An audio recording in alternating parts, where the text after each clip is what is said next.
Hope everybody's having a fantastic day. That's right, y'all. Come on in, come on in, come on in.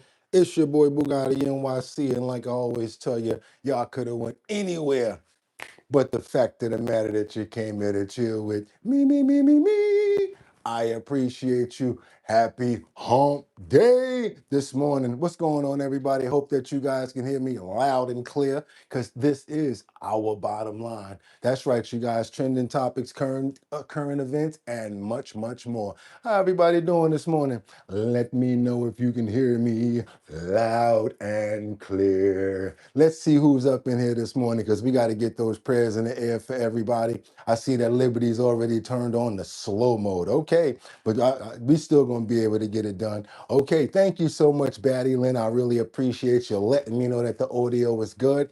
Told you guys, it's time to get into it. We don't play around here, especially when it's time to get those prayers in the air. Y'all hear me? That's right. We got a little bit more time because my watch was slow, so we got some more time to let some people come on up in the building. That's right. Come on up in the building. Come on, come on, come on, come on.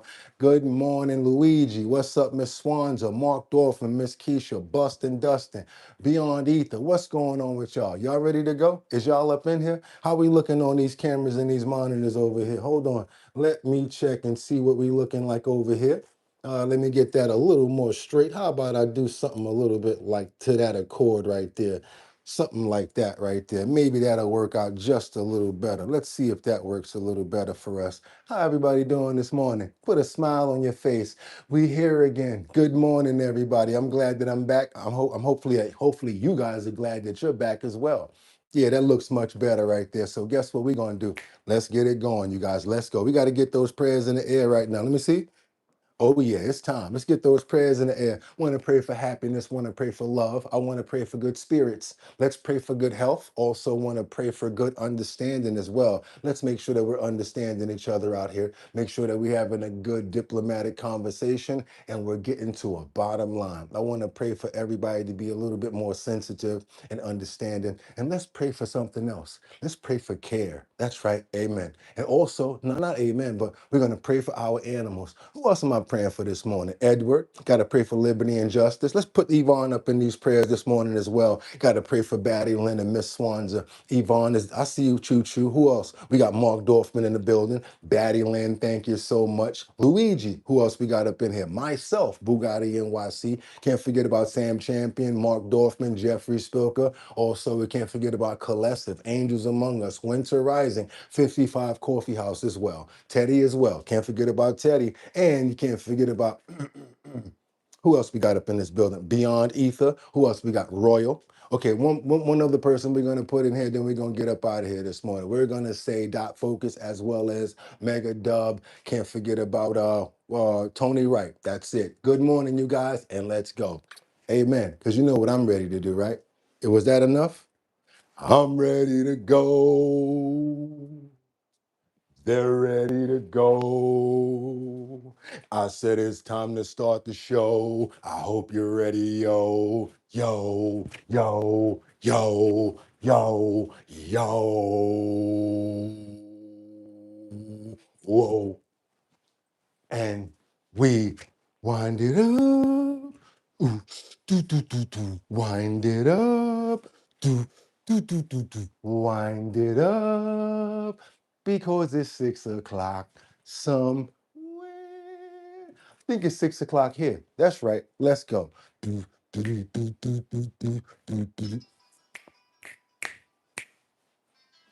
Told you. Yeah.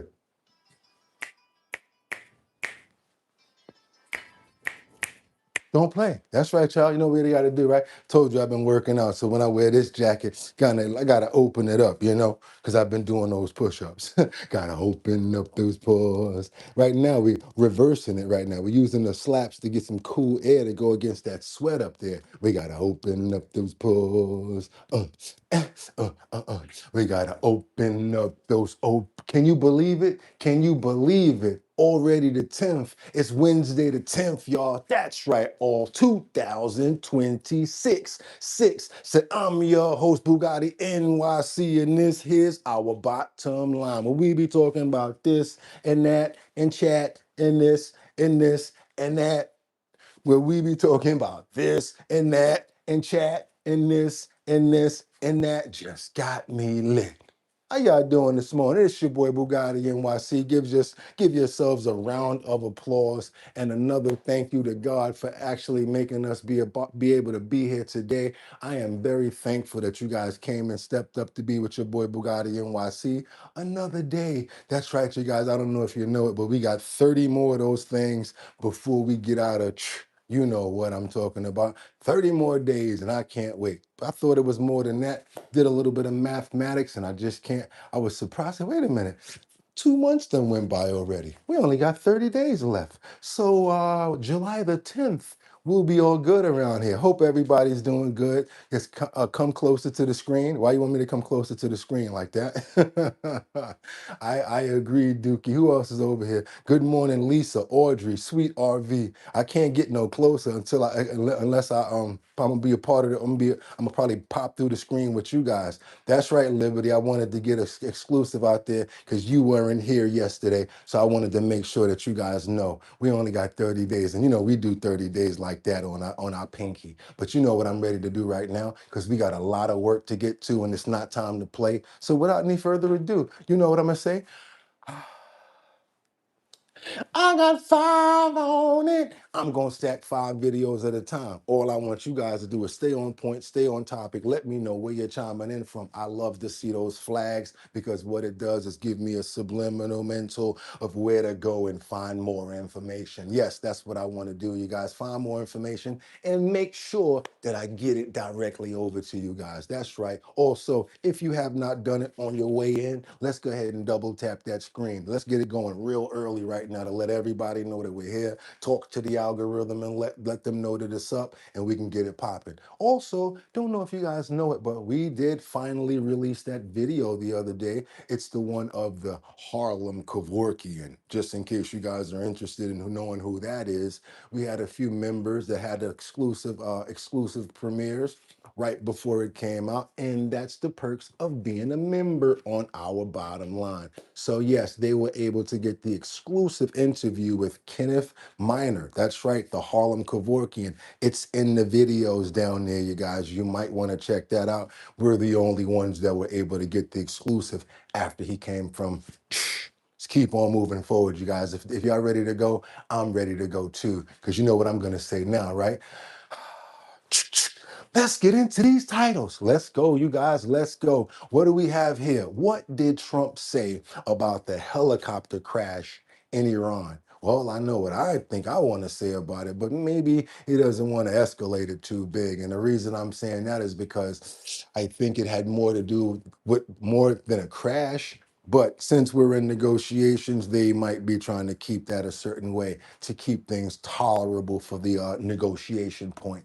Let's keep on moving forward, you guys, because also, what do we have here? Should Tim Walz be afraid when JD Vance says that he will be investigated? Yes, JD Vance says that Tim Walz is not above the law. So that means that government officials in Minnesota are now going to be time to probe them, y'all. They're going to probe them. Let's keep on going. Last but not least, what do we have here? How did the SPLC get away with these acts for so long? Do you guys know about this, right? Funding all sorts of things that I can't say because they're triggers and they'll probably get in our way. So I'm going to let them say it once we get to that point. But I'm sure that you guys are going to have a lot to say about all these topics. It's Wednesday. It's time to get into it, you guys. It's time to go. So you know what I'm going to say now, right? Get your water, your tea, and your 55 coffee house. And let's do our thing and let's break into these new topics this morning. Let's see where we're going to start it off with. I think we're going to do at least 2 members of Iran's air defense basically are no longer with us after Israeli attacks. I can't say it the way that they're saying it. It's said totally different. But guess what, you guys? Another morning. God bless everybody that's here. Let's get some news and see what's going on around the world. Let's double tap that screen and get those likes up. Let's go. Breaking in the war with Iran, new reports of at least 2 members of an Iranian air defense unit killed in Israeli attacks that rocked the country the day before. And it comes as this morning, Israel continues to strike Lebanon despite warnings from President Trump and Iranian leaders. Local 10's Gabrielle Arzola is in the newsroom with the latest. Eric Alexis, good morning. So far, we've learned one person has died in that attack in southern Lebanon. Many others are missing, but Israel says it won't back down on its operation hunting down Iranian-backed Hezbollah terrorists in Lebanon. It could also affect negotiations between Tehran and Washington, despite President Trump saying the war will end in just 2 weeks. But how that's all going to happen remains unclear. Choo choo, gun B. Good morning. Ongoing negotiations in Iran and with Iran that hasn't stopped, and we could have at least an idea by 1 or 2 days from now. Overnight, the Middle East is on edge after Iran and Israel traded new strikes over the weekend amid fears the ceasefire could collapse. That's when the White House weighed in. First phoning Israeli Prime Minister Benjamin Netanyahu, President Trump urging the IDF to stand down. Then on social media, telling both sides to, quote, stop shooting. Shortly after, Israel and Iran suspended military operations against each other. Iran's head of national and foreign security warns they are ready to pick back up attacks and launch retaliatory strikes if provoked, while the commander-in-chief continues to push for an end to the war. Yes, let's get it over with so we don't have to deal with this crap anymore. Let's get it over with. We don't want to deal with it anymore. What's this right here? Gives an update on the rescue pilots. This is what I wanted to talk about right here. This is not where they had trouble flying, where they had an issue with the gear or anything like that. Seems to be that they were struck and they're okay. So like I said, they're negotiating right now, so he's probably not trying to make a big deal out of this situation there. This is the helicopter that went down. An Army helicopter went down in the scrape. Can you give us an update on that? Are the soldiers okay? The pilots are fine, yeah. And was Nobody injured. We are going to issue a report tomorrow, but the pilots are fine, yeah. Sir, did you just say 2 or 3 days or 2 or 3 weeks that you just telling me? You'll be signing a peace agreement? No, we have a good chance of doing it. We should be able to do it in 1 hour. If you want to know the truth. Sticking point right I now. don't think there are any sticking point. I think we're very close to having a very, very good, strong, powerful deal. If we go and bomb, which we can do very easily if we want, and we spend another 2 or 3 weeks bombing, they'll have nothing left whatsoever. But you won't have the Strait open for months. If we do the bombing, you know, a lot of people are going to be killed. Who wants to do that? I don't. And we'll have a signed document that's actually stronger than doing the bombing. What has proven to be a very powerful thing is the blockade. The blockades turn out to be much stronger than bombing. And it was really a combination. It was our initial thrust and then the blockade. But, you know, their economy is really suffering and they're going to make a deal. Okay, let's get on some more government where we got Tim Walz, got some backlash from Tim Walz right now. Let's see what's going on with somebody that you guys know and love, Tampon Tim. Let's keep on moving, y'all. Double tap that screen and get those likes up. Let's get it going. Let's go. All right, tonight, more bad news for Minnesota, from Minnesota, and thanks to its horrible governor, our friend Tampon Tim Walz, the House Oversight Committee is out with a new report tonight detailing the many failures from state leaders, including Governor Walz, that allowed fraud to run rampant. Among the findings, the fraud allegations date as far back as 2019. Some cases, the decision was made to keep the payments flowing in order to avoid accusations of racism. I guess in this case, well, they really did go woke and go broke, except it was your money. Now, Vice President J.D. Vance received the report from the committee and announced tonight on X that he has asked the Fraud Division of the Department of Justice to launch a criminal probe of the Minnesota state officials who allowed this fraud to happen on their watch. We did reach out to Governor Walz's office for comment. Shockingly, we've not heard back. Here now with more details, the chairman of the House Oversight Committee, Chairman James Comer of Kentucky. All right, Chairman, where are you going with this? Well, I'm really excited, Sean. We put a lot of time into this report. We're brag on the committee and the committee staff. But the heroes of this report are the whistleblowers in Minnesota. We had 9 whistleblowers who were career government employees in Minnesota who did the right thing. They saw fraud. and they did exactly what they were supposed to do when they caught fraud. They reported it to their superiors. They reported it to Attorney General Keith Ellison and Governor Tim Walz. Time after time, the governor and attorney general both turned a blind eye. When the whistleblowers continued to blow the whistle, then Governor Walz started retaliating against the whistleblowers. So we have two crimes here. We have a crime of negligence with our tax dollars, and secondly, we have a crime of retaliating against whistleblowers. So we sent a letter and a report to Vice President Vance, who's done a tremendous job with his fraud task force in Minnesota, and he referred it today to the Department of Justice. So I think we're going to see real accountability here. We've already seen 36 people arrested in Minnesota for being a part of this fraud. And Sean, the only way you're ever going to stop public officials like Governor Walz and Attorney General Ellison from doing anything about fraud is you got to hold them accountable. And that's what our committee did, along with the help of Vice President Vance, and now it's in the Department of Justice's hands, and the evidence. Thanks for even bringing that up. Wait a minute, 1.5 billion stolen in Florida. Why not talking about that? Because I didn't know. Let me go look at that.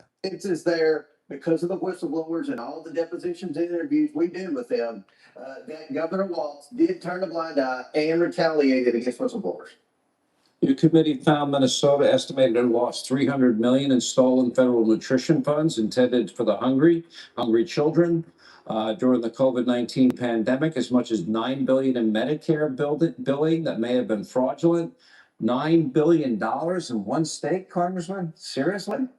That's substantial. I mean, that's half the general fund budget for the entire state of Kentucky. Jesus And this was Christ. just on welfare programs in Minnesota. Damn. And again, people ask, well, how could they get away with this? Well, they didn't. All the checks were in place. The government employees caught the fraud, but yet the governor and the attorney general didn't want to do anything, Sean, for political reasons. They did. Okay, so you didn't want to do anything for political reasons. Let's keep on going and see what's going on with that now. Vice President J.D. Vance announced Monday that he is referring Minnesota Governor Tim Walz and State Attorney General Keith Ellison, both Democrats, to the Justice Department for a criminal fraud investigation involving social services programs. Minnesota state officials are not above the law, and if they facilitated fraud, lied under oath about what they knew, or harassed and intimidated whistleblowers, they must face justice, Vance wrote on X. The committee's published report alleged that Minnesota state officials, including Walz and Ellison, were aware of widespread taxpayer fraud in federally funded social programs for years and did not take steps to stop it. Lisa says, let me get my quadculator and add this up. It's too much. I can't even believe the amount. It's ridiculous. Walz's and Ellison's offices did not immediately respond to requests for comment on the criminal referral. Still, their spokespeople were dismissive of the GOP report in statements to other news outlets. The committee also wrote a letter urging Vance, in his capacity as head of the White House's task force to eliminate fraud, to review Minnesota's social services programs. Vance was named head of the... I think he actually likes doing it, and they got a problem on their hands because Vance is smart as hell. And when he finds stuff, it's like he's calling him Elliot Ness right now. Task force in February after President Donald Trump announced a war on fraud in his State of the Union address. Nope, I don't think so, Tony. Vance and Centers for Medicare and Medicaid Services Administrator Mehmet Oz said, how about the person that they did find? He got arrested. He went through the system. They gave him like 5 years probation. I think he's already out. You right about that. The people that says, how about it? Those people are not even really making no money. And they're not getting no money. They're not going to even be able to pay these people back. Good morning, Nick. How you doing, Nick Beams? What's up? How you doing? God bless. Let's keep on moving forward because, look, we watch and respect all news, and we respect everybody around here.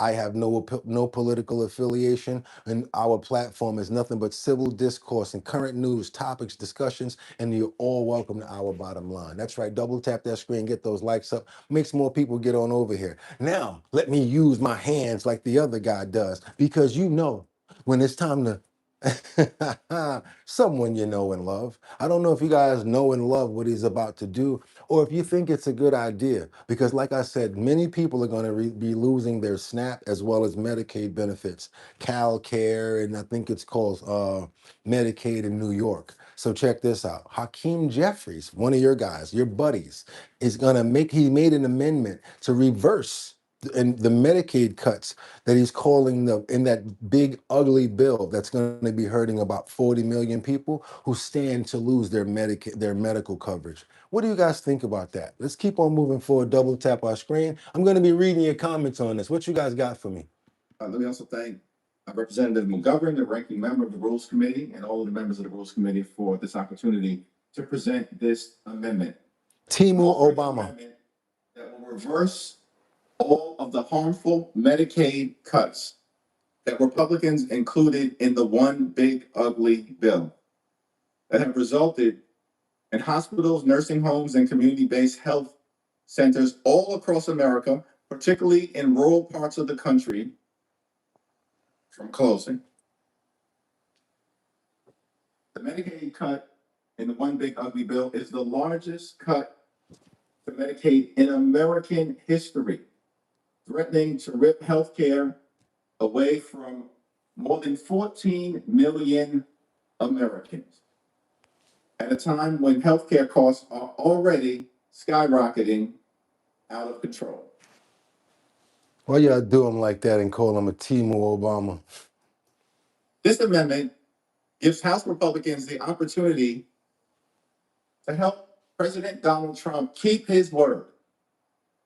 Donald Trump promised to lower costs on day one, but costs haven't gone down, costs have gone up because of direct actions that President Trump has taken, including the Trump tariffs, which have increased costs on everyday Americans by thousands of dollars per year. Donald Trump promised that immigration enforcement under his presidency would target the worst of the worst and violent felons who are here illegally. But that's not what has happened. Taxpayer dollars are being used by ICE to brutalize and in some cases kill American citizens, including Alex Preddy and Renee Nicole Good, and to violently target law-abiding immigrant families. President Trump said one thing and has done the exact opposite. President Donald Trump promised to love and cherish Medicaid. Those were his words. And instead, as a result of the Republican one big ugly bill, Medicaid has been slashed, ripping healthcare away from millions of Americans. This amendment gives Republicans in the House an opportunity to help Donald Trump keep his word, which he has repeatedly broken. Thank you, to the champion. American people. What do you guys think about that? Do you agree with Hakeem Jeffries or do you disagree? Let me know if you agree with him. If you agree, let's get the thumbs up going. If you disagree, let's get the thumbs down. If you agree and you think that the amendment that he's putting through is justifiable, thumbs up. If you don't agree, thumbs down. Got to keep on moving forward to the power shift that's going on. You guys do know out with the old and in with the new. Kevin Warsh, that's right, the head of the Fed. That's right, you guys, it's going down. We got somebody that's preparing to shake up the Fed. You guys ready? Let's get on over to Washington and see what's going on. Let's go. Uh-oh, somebody says, I agree. Maylene says, I agree. And why was Obama giving a summit in Italy with Democrats this month? Good question, Lisa. Let's keep on going and seeing what's going on with the head of the Fed. Futures this morning, we've got a rally underway this morning with the Dow Jones Industrial Average right now up 108. The NASDAQ is up 223. And the S&P 500 is higher by 33 points right now. This following a mixed market yesterday. The S&P 500 and the NASDAQ finishing higher as chip stocks rebounded from last week's sell-off. Interest rates this morning, we will look like this. Take a look at rates where we see the 10-year yield pulling back down 0.5 of a basis point, sitting at a level of 4.55%. We're all waiting and watching on Kevin Warsh and his first policy meeting next week as the new chairman of the Federal Reserve will begin leading that meeting next week. Speculation increasing in the markets that a rate hike is possible. Yeah, Reaper, you're right. Undersecretary from the World Bank President and Very good statement right there from the distorted reaper. That's right. The American economy is all over the place. Yeah. American Global Strategies Vice Chairman David Malpass. David, great to see you. Good to see you. Thank you so much for being here. So, what are your expectations for next week's big meeting? Kevin Warsh is first as chair. Hey, I gotta let a true statement be heard. What's that? Sean Sareka, the 31 down to 21%. Okay, your credit card rate was 31. Now it's down to 22, 20 to 22. Okay.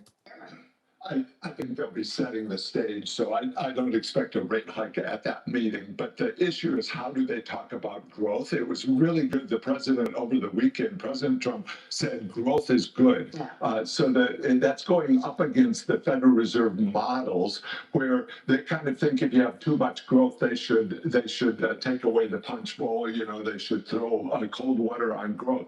And so he was really clear on why it is. If you've got growth, you've got more people producing, and then that helps on the inflation front. Yeah. And you can't do that if you keep raising interest rates on small businesses. So that's my theme, really. How do we? Can we get the gas prices down and get these supermarkets to understand what's going on? And let's look at the real numbers when it comes down to diesel, because they're going to say that that's the reason.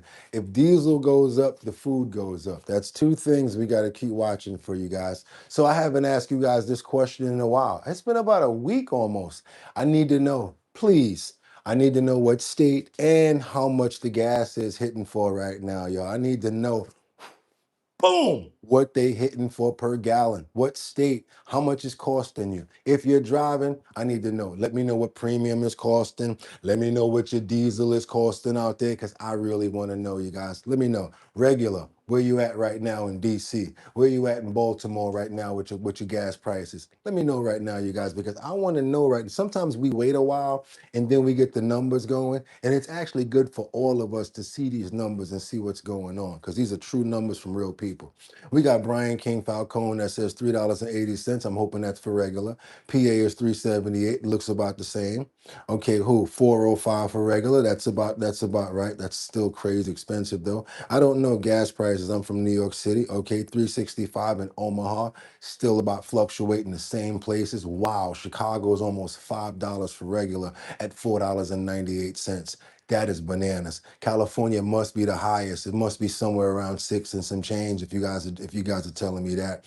Regular is $4.75. Adam Trebet, Southern Illinois, has got $4.15. Miss Swanza says $3.89 is for regular. Maine, regular is $4.45, says Sean. Still fluctuating a little bit high in some places. Shaolin, woo, $4.09. That's not as much as it was. What's up, Shaolin? From the slums of Shaolin. Wu-Tang Clan, the Jizza, the RZA, Whole Dirty Bastard, and METHOD, man. Okay, Jerome says New Jersey 402. I need to know North Carolina, really. Let's see what's going on with somebody in North Carolina, because North Carolina really lets us know the break, and California also. 569 for regular is bananas for California right now. That's almost damn near $6. We got to keep on. Look at that, 409. Diesel is 509. $4 for regular in Colorado Springs. Still not bad for Colorado, but it's still a little bit high. Let's keep on moving forward, you guys, because I want to ask you guys a question. North Carolina is 385 for regular. It's not so bad. A 160 an English pound. Good guy. Thank you so much. Now I got to go use my quad collator to fix that, to figure that out, right? Lisa, help me out with that price right there. The one that says $1.60 an English pound. What does that convert to? I don't have my quad collator with me. Let's keep on moving forward, because I want to ask you guys a question. Is this legal? Thank you guys for chiming in and telling us the numbers right now. And as far as it all does sound, it does sound high. Sounds high to me too, Luigi. But that's why I wanted all of us to see that. I wanted all of us to see those numbers, because now we get a real idea from real people. Now my question is this legal?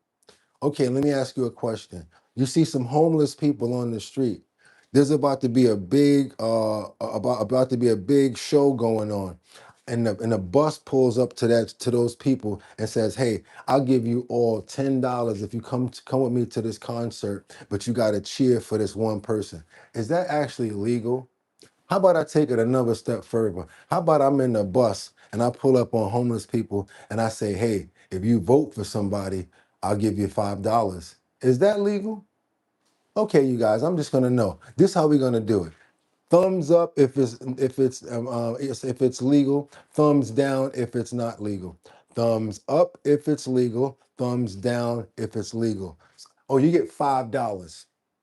When we pull up on the homeless people, we're like, yo, we're gonna give you $5 if you do this. So we're gonna remember now, if it's legal, we're gonna get thumbs up. Thumbs down, that's not legal. You can't do that. Check this out. Huh. So how come some of our officials are said to be doing this? And maybe that's why she's winning in the race. Check this out. We have a homeless person on Skid Row that claims that they were paid to vote for Karen Bass and Nathia Rahman. I don't think that they're lying because it's a bunch of them. Let's go, you guys. Let's get into it. Some investigative reporting. Okay, let's get real. And then, will they come down here and try and pay you to vote, Yes, on a ballot? yes, How much they pay you? $5. They said, here, come and vote for these candidates. Yes, sir. They told you who to vote for? Yeah. They told you to vote for Karen Bass or Cynthia Rahman? Karen Bass? Did you vote for Karen Bass Yeah. for $5? Did you vote? Yeah. Oh, you did for Karen Bass? Yeah. Karen Bass. That's not the same Bass. Karen Bass, yeah, Yeah. or Nithya Rahman? Karen. Karen, they told you to vote for Karen? Yeah. They had to sign a little thing. How much they pay you? Just like $2. $2? To sign off on a thing to vote for her? Yeah. They say, oh, you want to vote for Karen or Nithya? Or they really just tell you to vote for Karen, huh? It's really man. They gave you the option of choice, but they tell you who they want to vote. They tell you who you want to vote for. He said they give you an option or a choice, but they tell you who they want you to vote for. And then he gonna start bragging. Everybody else got $2. I got $4. That don't sound like no lie to me. So they'll give you $2 and so you got to vote for one of these people. Well, you know, I'm a barter man, so I got $4. You got what? $4. $4? $4. $4? Oh, Yeah, I don't. Since I'm voting your way, can I get a fair play? You know what I mean? yeah. Yeah. That's $4. They're like, hey, you got to vote for one of these candidates, not Spencer. You do Karen or Nithya. Yeah, it was that was that's one for me. I mean, that was what I was suggested for. I don't give a fuck. He said that was the one I was suggested for. I don't give a uck. I don't give a uck. And he just did it. Mm-hmm. They came down there and got them on buses. And you're like, go give me $4 and I'll do it. Yeah, why not? Yeah, so they do this for everybody out here? Yeah, they come out here all the time. How often do they come down here? Probably like 3 times a week. 3 times a week? You know, To get the ballots? Yeah. Wow. And so you know other people too that voted too? Everybody's registered. Yeah. I would have to come up and down on parole and probation, but you know, that is. Are you registered? Say, yeah, well, you know, half of the people down here on parole or probation. Okay, you guys think they're lying? And again, I asked you earlier, is this legal? What's going on with that part? Crazy. I see people living. Here's the thing, man. What happened? Where it is down here now. Yeah. Dog eat dog. I said, that's the way it is down here now. Dog eat dog. So if you got the money and you can get the people together, you got your little buses together, hey, I pay you guys all $5 to come and vote for such and such. What do you guys think about that? May or may not be legal, but it sure isn't ethical. Yeah. Let's keep. She look like a Timu Tina Turner. Don't do that to that lady. She homeless. What's love got to do? Got to do with it. Let's keep on going, y'all, because that was a damn good one. I can't even lie. Let's get on over to this report on HUD. How would you guys feel if thousands of illegal fraudsters were getting government housing and aid all around in the United States, and knowing that a lot of homeless vets and a lot of homeless American people are out here? Would that shock you or bother you? Would that affect you in any way? Again, I'm going to ask you, if you knew that thousands of illegal fraudsters were getting government housing and aid all around the United States, not just one state, would it bother you? Check this out. Let's go. What's love got to do? One of the sticking issues for Americans right now, and some of it has to do with civil rights and some of the things that they're touching, is the cost of housing. And the Trump administration is making housing central issue in his affordability push. Housing and Urban Development Secretary Scott Turner is leading that charge. The secretary has honed in on a severe problem for Americans who are seeking help and affordable housing. Get ready to be mad, Distorted. It's a loophole that gives families with illegal immigrants federal housing that could go to U.S. citizens. It doesn't. Secretary Turner says he will close that loophole and free up HUD funding to help American families in need. What's up, Kendra? Data, just to give you an example, nearly 200,000 tenants have not proven they qualify for the government assistance that they are getting. And the point that you'll hear the secretary make is they're not even asked to qualify whether or not they're U.S. citizens in this country. They don't have to show anything. They just show up with their relatives and on the sneak and fraud, stay in that housing that American citizens should get. And there are some 24,000 illegals, or fraudsters, as I call them, taking up thousands of homes. And focus with me now, Scott Turner, Housing and Urban Development Watch this. Secretary. Great to see you. So first of all, you're rolling this out. Talk to me about the loophole. Well, great to be with you, Harris. So this is a new proposed rule from HUD. When you talk about the mixed status loophole, during the Biden administration, tens of millions of illegal aliens came across our borders unchecked, unvetted, and because of that, it put a great strain on our housing market, making costs go up. American taxpayer dollars are meant to be for American people only. We prioritize under President Trump American people, and so when you have illegals that are living inside of HUD-funded housing, they're taking homes from the American people that actually need them and that are here legally. And so what we did, we put out this new proposed rule to close this loophole down and said, listen, you have to show verification that you are an American citizen if you want to live in HUD-funded housing. The mixed status came because others came and said, well, we have one quote unquote legal person living in the home, so others will come, cousins, relatives, friends and associates. But not legally. But not legally, and said, hey, I do not contend my immigration status. And so that's how you get the mixed status loophole. So we closed that because American money goes to American people and American people only. Got it. We have a lot to get to, so I'm going to get to this. HUD is also focusing on the Federal Opportunity Zones program to expand home ownership, and those zones give tax breaks for building in underdeveloped areas. Mr. Secretary, you have been visiting some of these most successful zones because you started this in President Trump's first term. And we have some of the pictures here from Idaho to North Carolina to Green Bay, Wisconsin.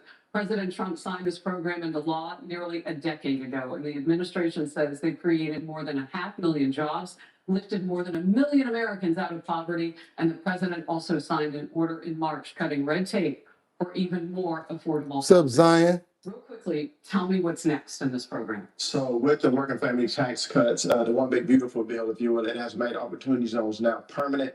The first iteration was transformative, as you alluded to the stats. There are 1 million people living out of poverty, hundreds of thousands of jobs, 400,000 new housing units. So we're very excited for Opportunity Zones 2.0 to bring transformation for new job creation, new housing for the American people with an emphasis on rural development.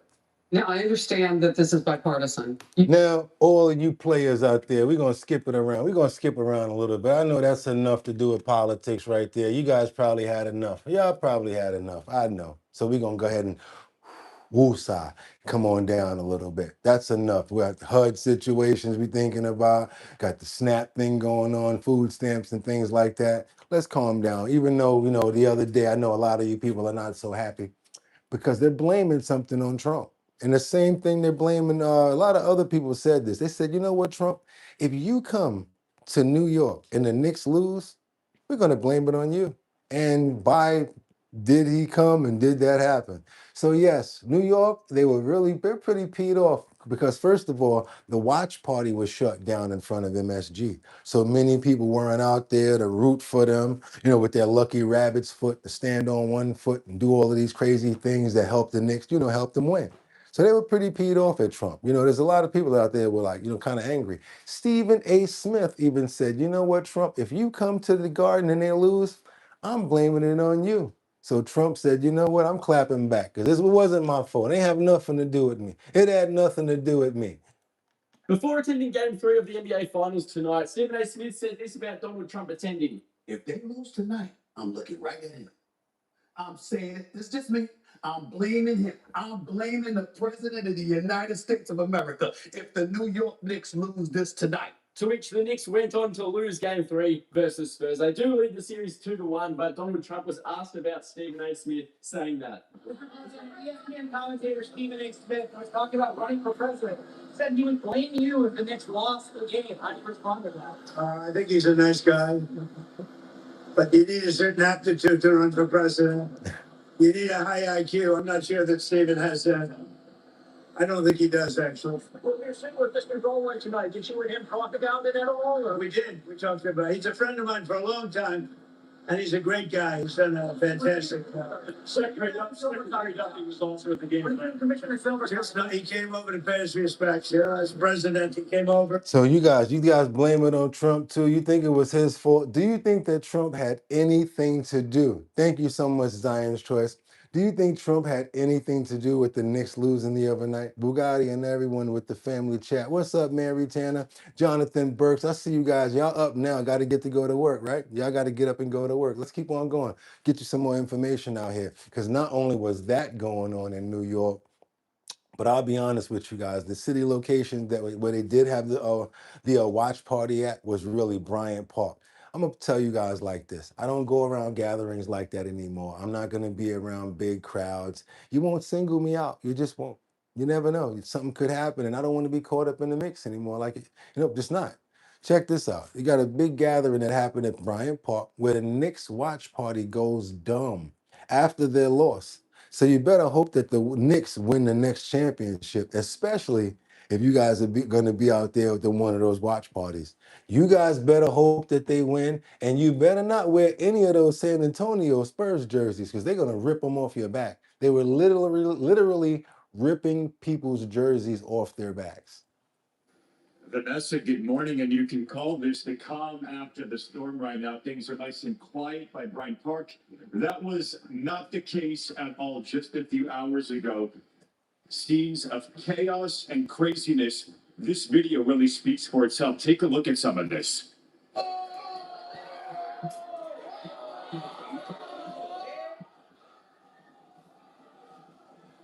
They taking down street signs, fighting each other with the bus signs, anything that they can find.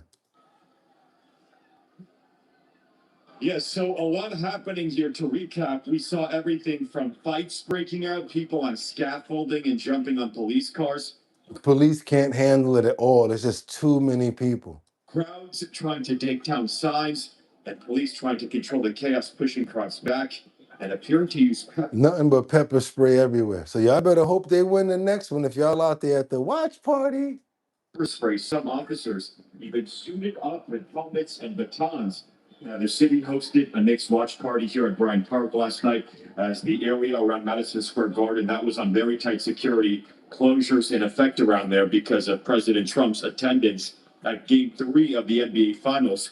This is just the latest case of a situation spiraling.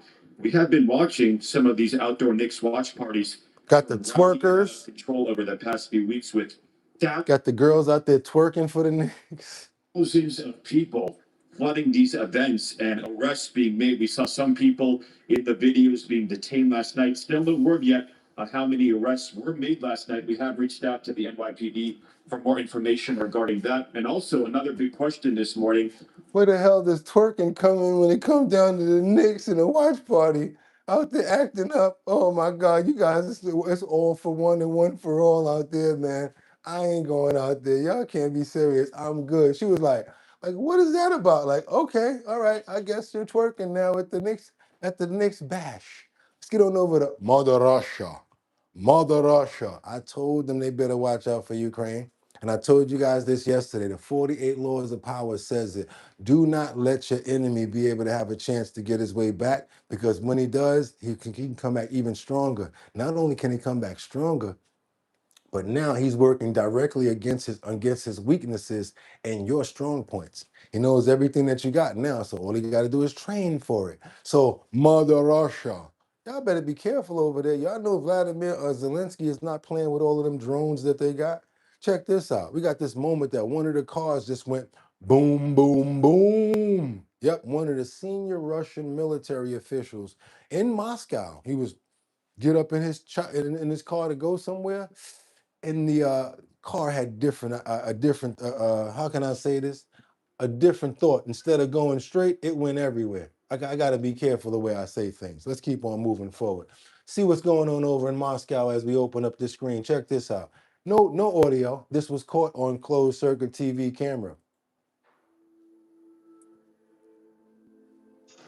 Yeah, that's a high-ranking Russian military figure suspected to have been boomed in a car boom in Moscow.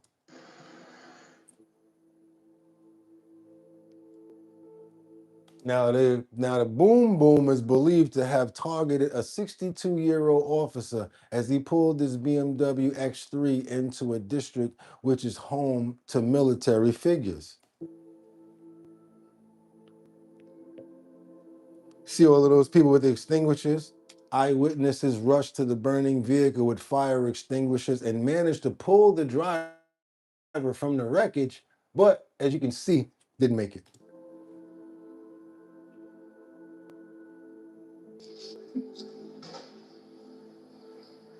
Now, despite emergency efforts, the driver lost his life from severe injuries at the scene around 5:30 a.m.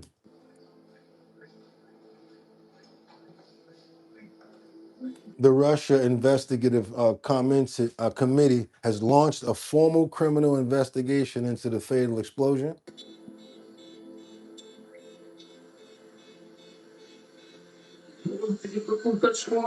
Now, law enforcement officials reported that the attack was executed using a homemade boom device with a force equivalent to 500 grams of TNT. Yep.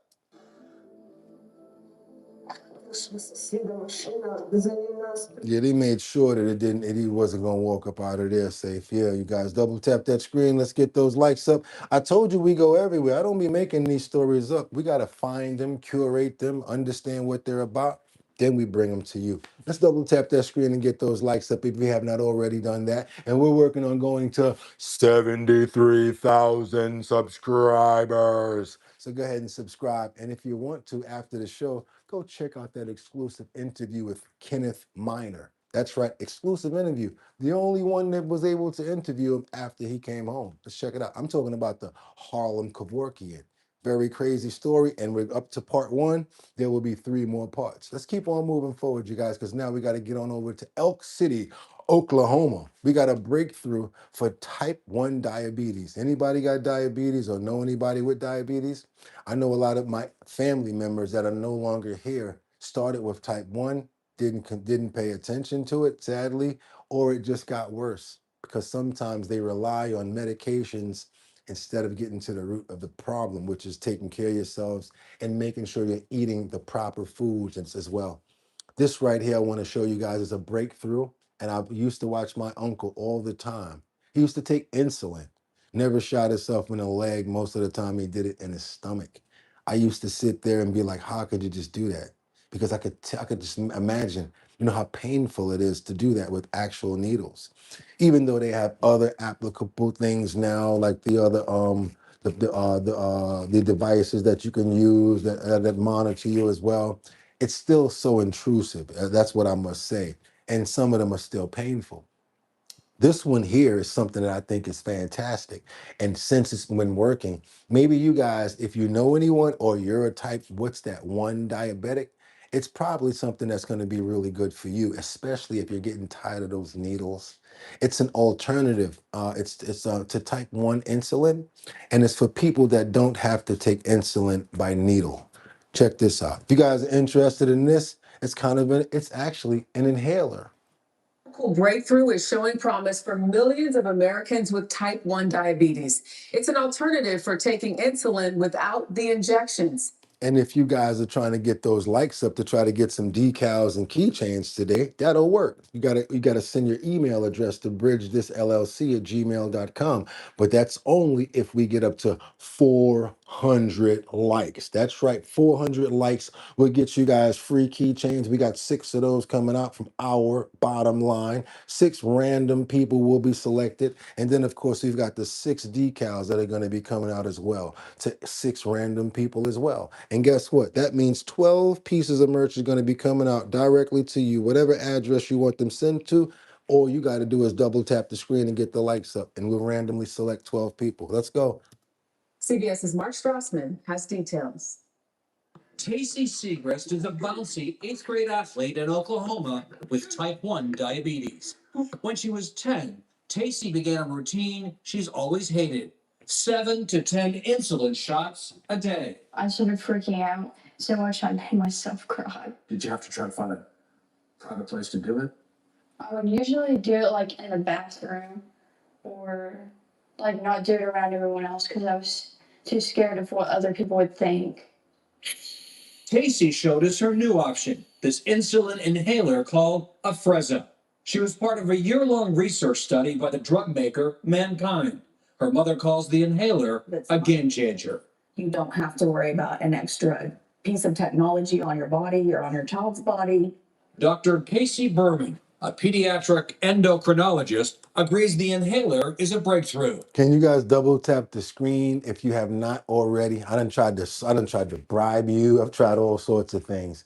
It really gets more people over here. And wouldn't you want more people to see stories like this? Like, I know I'm saying that, but real talk. Wouldn't you rather more people see stories like this when all I'm asking you to do is, oh, that's what we're watching Boogotti on? Boom. And that's how you like it. YouTube sends up signal. More people come over, see this story because you did that. And it was free. Yeah, let's go, y'all. Less painful than needles, less disruptive than needles or a pump. It's allowed families to have choice and more options when there's so few options already in this condition. There are more than 300,000 Americans under the age of 20 with type 1 diabetes. What this tiny inhaler gives them, many for the first time, is a low-key convenience. Especially for... And it's really good for people that don't like needles or scared of them. And look, it's less intrusive. athletes like Tacey, who loves to run. No more interrupting a track meet to hide somewhere and give herself a shot. It's definitely helped me become more confident. It's not this big scary monster anymore. You do it, you move on. We do it, we move on. Tacey's not stressed about her diabetes anymore. Her inhaler lets her exhale. See that? Mark Strassman, CBS News, Elk City, Oklahoma. You see that, you guys? There's always stuff that we can learn and share with other people so that we can all get better. And that wasn't even the health and wellness section. Let's keep on moving forward. Double tap that screen. Where's Mark? Where's CJ the cat? Where are all of my animal lovers? Oh, my bad. Y'all are already there. Yeah. What's that right there? Boo got game. Okay. Who's Big Zip? Okay, let's keep on moving forward. Let's go. Thank you for that. It sounds like you're kind of loving the fun that we're having over here. And that's what we like to do. Trending topics, current events, and much, much more. And yeah, we throw a little bit of spice in there. We have conversations. If you're in any party, we love the fact that we share all parties over here. I myself, you ready? If the weekly premiere. You ready? I'm not an independent. I'm not a Republican and I'm not a Democrat. I am not a conservative. No, I'm not. I am no party affiliate to nothing, to nobody. I like to do things like this and create things where all of us can come together, have a debate, because I feel personally that we can actually come up with solutions. Because let's say, especially when it comes down to certain topics that we agree on, when we agree on topics together, we're not thinking about those topics because of our party. We're thinking about them because of the greater or the greatness or the bettering for man or woman. That's how we think about stuff like that. When it comes down to children, when it comes down to animals, that's why I love to do certain stories which we all can be collective on. And then I sit back and I look at the camera and I'm like, yo, that's crazy over here. I got all of these people, I got conservatives and independents, Republicans, and all of them are talking about this dog or this whale. That's what I'm talking about. Why can't we talk about other stuff like that the way that we talk about other things like that? Or when people mess with children, woo! Y'all don't care what party y'all are. Y'all baseball bat at that time. Yeah, I wish we could stick together like that. Imagine if we all stuck together with that same intensity and that same sort of compassion, the same way we do when it comes down to them messing up with those kids. So you know what? I ain't gonna lie, I try to trick you guys sometimes and I throw some stuff in there because I like to see you guys come together sometimes. It's just what I like to see. Let's keep on moving forward and double tap that screen. And I think we're gonna get on over to the Bay. Oh no, we at Berkeley right now. This is an animal shelter that was temporarily closed down due to suspicious overnight fire, officials say. If anybody know what's going on over there, we need to see what's going on over there because we don't play when it comes down to our furry little friends. And if anybody's around the area and you want to adopt a cat or a dog, this is the perfect place to go and do it. Let's keep on moving forward, you guys. Look at this guy right here. Pets in need of a home are safe tonight after a close call at an animal shelter in the East Bay. The shelter, though, is temporarily closed after an overnight fire. It happened at the Berkeley Animal Shelter just off 580 here. They've got animals available just off 580 over there in Berkeley, y'all. If anybody's over by Berkeley, there's animals available. See that pretty cat? Go and grab them. ABC7 Eyewitness News reporter Cornell Bernard went there today. He tells us the cause of the fire is suspicious. Cats and dogs at the Berkeley Animal Shelter are safe after a very scary night. I got the phone call maybe about 10:40 last night that there was a fire here, and my mind immediately went to, oh my God, this could be a horrible tragedy. Peter Radu says a fire broke out on the first floor of the animal shelter late Saturday night, causing significant smoke damage inside. Some of the worst fire damage is here in the lobby underneath the stairs where a lot of donated pet supplies are kept, from towels and blankets to pet carriers, which got torched. We were nervous because the fire is very close to where our cat kennels are. And another thing I think you guys need to pay attention to, just because there's a lot of space there does not mean you need to use it. Perfect example. Something that you guys probably didn't catch that I caught as soon as I heard it the first time. A lot of pet supplies and donated goods are under the stairs. First of all, that's a fire hazard in any building. How do I know? Because I deal with building management. It's like a class A fire hazard. You can have a broom on a stairwell. You might get like a $500 fine just for that one broom. Why? Because someone can fall down the stairs and something worse can happen, even if it's at the bottom. So people don't understand stuff like that. How about OSHA laws? They would have got violated by the inspector if they would have came in for that anyway. And it could affect their insurance, which is their bottom line. Yes, they can come in and say, hey, isn't that a violation? You shouldn't have had that there anyway. So you guys got to be careful about that on both sides of the coin. Also, worst case scenario, somebody's upstairs, fire downstairs, you trying to run down the steps. Hot potato? How you doing that when flames is coming up off this stuff? And you saw that there were splits in between the stairs, so fire can actually get between those little splits. Anybody looked at that? Let's keep on moving forward. Let's go.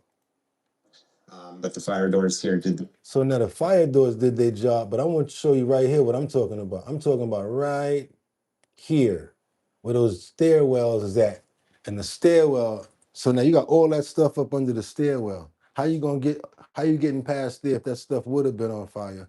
The stairwell would have been on fire too. Or smoke coming around the top of it. Or if it is open anywhere in the bottom. Gotta be careful about stuff like that. Captain Planet over here. Call me what you want, Jordan Dowdy. $20 super chat. I appreciate you. Everybody go show Jordan some love. And if I can save anybody from doing anything wrong, I would love to just show you guys also. Don't leave anything around your stairs, and these is places that I got places up under the steps. No, you don't. Leave it clear. You don't have a place up under the steps. They're supposed to stay clear. My mind immediately went to, oh my God. Fire is very close to where our cat kennels are, but the fire doors here did their job, and so far, no indication of any harm to the cats or to any. That's why they always say when you leave the room, you close the door behind you if there's a fire, because the fire doors are supposed to seal and make less and give you more chances, more time to get out of there. You know, that's why you have fire doors. The Dykeman apartment building that was on fire, what they did was, because a lot of people lazy and they just do what they want to do in these apartment buildings, they leave all of the hallway doors open because they don't want to push the door. They got stuff coming through, but leave those fire doors closed, because if you do, that's where the fire will stay at. Oh, it's hot in the hallway. Let's leave all the windows open. Oh, you want to do that? Now you're giving a steady flow of air to keep coming through that hallway with those doors open. Then you wonder why so many people lost their lives from smoke inhalation. Let's keep on moving forward, you guys. The Berkeley Fire Department says automatic sprinklers in the shelter ceiling doused the fire before fire crews arrived, protecting all 37 dogs and cats upstairs. But I'm just happy the animals are okay. We actually got our dog through the shelter here, so we're just so grateful to them. Yeah, it's a lot more to that story than those dogs. We're going to pray for those guys, and we're glad that God was there making sure that they were okay and nothing happened to them. Yes, thank you so much, you guys. God bless you guys. Please be careful out there when it comes down to prevention of fires. Close those fire doors and let them work the way that they're intended to. If your door, your front door to your apartment is not self-closing, call your management and let them know something going on with this door, because I'm not even supposed to have to close it. It's supposed to close behind me. Yeah, that's how that go. Open the door, it's supposed to automatically close behind you if you live in an apartment. Want to make sure that everybody's safe here, because I actually care about you guys, and I want you to make sure that you stick around for long as possible. Amen. Let's keep on going, you guys. We got another report from top Democrats. I think that's the one we're doing right now. Yeah, talking about these Epstein vehicles. Victims. Okay, we got these victims now that have yet to receive a single measure of justice. And you know, I'm out for the victims as well, because I think a lot about the ladies and I think about the victims when it comes down to these crimes. And I feel compassion for them, especially when people in the chat and people say stuff like, yeah, well, they're just trying to get money. I'm like, yo, well, what about the part of what happened to them? Have some corazón, man. Have some love for the people, man. Just everybody not out for a bag. And some people, guess what, are telling the truth. Let's keep on moving forward to see what's going on over here. Let's go. Thousands of girls, now middle-aged women, have yet to receive a single measure of justice despite being abused decades ago, upwards of 20 to 30 years ago. They came to Capitol Hill, we met with them. I think it provided some backbone to a lot of my colleagues on the other side can resolve on our part to try to get to the bottom of what happened. But it does mean you have to go through all these transcribed interviews and ask some very probing questions, and some of them can be very, how do I say, uncomfortable, to say the least, and the testimony can be pretty solemn. Thank you, Scooter. And quite emotional. How do you navigate that part of it? Because as you noted, you know, all of these women have been trying for quite some time now just to get the official recognition that this happened to them. You probably got timed out because of a misunderstanding, and you probably only got timed out because they misunderstood what you were saying. Normally, they just hide you. So, welcome back, and let's try to clarify. And whatever you want to say, you may want to just reword it, because I'm sure it's something important. From the way you even said that, I'm interested in your conversation. Let's see what you got to say. Who's that? That's Renaya M. Blake. As long as you're being respectful, we got you. But you are looking kind of spammy on the end of that name there. Let's go. But even more so than that, just to have that sense that people believe them, right. You know, and you've got, you know, members of this administration who discount their word, who won't even acknowledge their presence, as we saw with Pam Bondi in her testimony.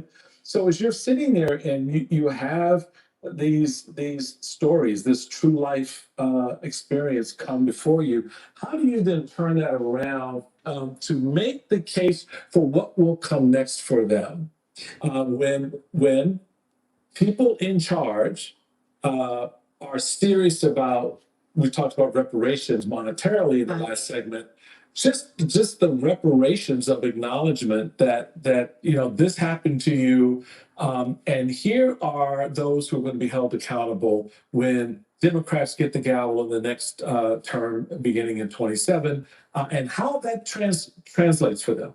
Okay, let's keep on going forward. I got more on this story right here anyway. I want you guys to see this right here. This is actually something that's really deep. We got a former Epstein executive right here. Personally, I think that she should have been charged. She should have been investigated as well as possibly arrested. How you got the person out here that set up all of the payments for all of the young girls, all of the flights, all of the hotel stuff. She was like the travel agent, did all of the flights and everything arranged for Jeffrey Epstein. And she's not even locked up. They ain't even tell her one time to watch your head at all. Didn't tell her at all, not one time. Why is she still free? She's the former Epstein executive assistant. She appears before the House Oversight Committee coming up. I don't know if they're going to I don't know if they can press charges, but from what all the victims are saying, they're like, hey, she's the one that set up our flights and sent me money. Morning, the House Oversight Committee investigating Jeffrey Epstein will hear from Leslie Groff, his executive assistant for 18 years, and so ubiquitous in his life that a search for her name in the Epstein files returns more than 150,000 results. Anything that had to do with Jeffrey Epstein, we had to go through Leslie Groff.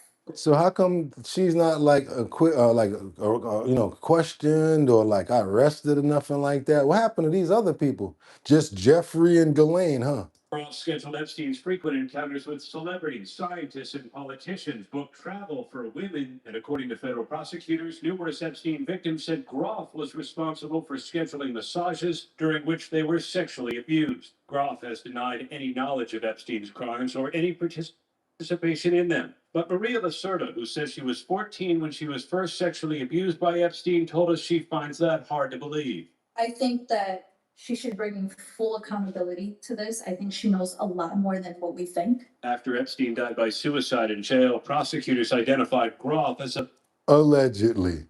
potential co-conspirator, but she faced no criminal charges. This is the second time she'll face questions about Epstein, but the first since talking to the FBI 5 years ago. She's really central to Epstein's organization. We want to know what she saw. Where are the videotapes? And where's additional information that we need to turn to? Who else do we need to interview? So there's a lot of questions. And some of the lawmakers we talked to are skeptical of Groff's denials. As Epstein's scheduler, they plan to ask her, how could she claim to know nothing? Right. And Aaron, there's another very high profile name scheduled for later this week. Yeah, coming up tomorrow, Microsoft founder Bill Gates is set to tell the same committee about his relationship with Jeffrey Epstein. Gates has said he had several dinners with Epstein. He later called that a mistake. All right, Aaron. Yeah, well, that's not the only mistake that Gates had, because Gates, he should have known better from the gate. And that's funny. Gate should have known from the gate about messing with Epstein. Let's keep on moving forward, you guys, and double tap that screen. I got a little gaggle coming in from someone that you guys know and love. She's a little funny sometimes, but all the time to me. Let's see what Rhea has to say about this situation over here, since she actually had a little comment on it. Let's see what's up, what I got. Now, let's talk about fake nice guy billionaire Bill Gates, who has owned up to multiple affairs which were referenced in the Jeffrey Epstein files. So we already know the affairs is there because he already owned up to that. Last news tried to say nothing about that, but we already know he owned up to that. That's one of the reasons why what? Why Melinda bounced. And besides that, did you guys know that he had a clause in his wedding what is that? In his prenup, that he could spend 1 day a year with his ex-girlfriend or some crazy stuff like that, and his wife went for that? At least one of these mistresses divulged secrets of their affair to the pedophile financier. In January 2000, Allegedly. Epstein asked Dr. Melanie S. Walker directly if the two had done the act. And Alex, I'm not going to go through all the correspondence, but in one email she sent in July 2017, she told Epstein that Gates was, and I quote, very gross and not the person people think. What could she mean?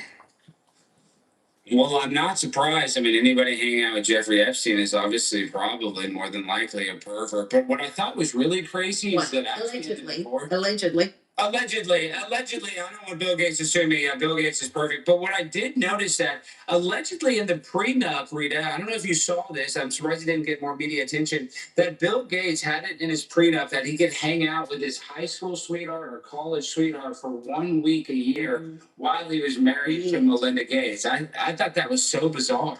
They got some freakiness going on, boy. Me and Mrs. Jones, we got a thing going on. That's crazy, right? That's crazy. What you say, yo, that ain't no kind of joke to crack allegedly. Okay, let's keep on going. Well, you heard what they said, right? And it's actually in their prenup if you want to go look at it. Let's double tap that screen and just see what, and get those likes up. Jim Jordan, flame on. Watch this. You guys, we talked about the SPLC and what they've been accused of. So from these questions, it kind of reminds me of Tim Walz when he was getting questioned. Also, what's this other guy's name? I forgot his name, long story short. But long story short, when you get in front of people and they start questioning you and you start to mumble and you start to bumble and say the same thing over and over again, you might as well say, I plead the fifth, because he might as well have said that. Let's get here and see what's going on with this SPLC situation, where they were supposed to be funding to try to stop racism and try to bring things to a cease. Come to find out, allegedly, they were funding it. Let's keep on moving forward and double tap that screen and see what's going on with this SPLC situation coming in from Jim Jordan. So I yield back to you, Mr. Chair. Mr. Fair, did the Southern Poverty Law Center use donor money to have field sources attend extremist rallies across the country?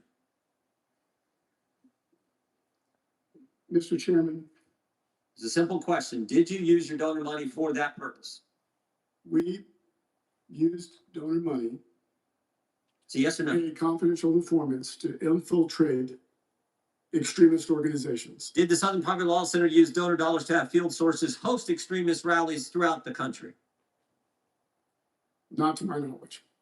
That's not what the indictment says. Did the Southern Poverty Law Center use donor dollars to have field sources grow existing chapters of extremist groups? Mr. Chairman, as I It's a said simple earlier, question, Mr. Fair. Did you use donor money for the purpose I just read? I'm reading straight from the superseding indictment. and Mr. Chairman, the indictment will be managed and responded to by counsel in the criminal case. Well, you just answered a question from Mr. Raskin concerning the indictment. He asked you, did field sources send information to the FBI that help with things? You answered that question. That's a matter of public knowledge. That's in our public filing. Did Southern Poverty Law Center use donor money to have field sources create new chapters of extremist groups? Again, Mr. Chairman. Did the Southern Poverty Law Center use donor money to recruit new individuals into those extremist groups?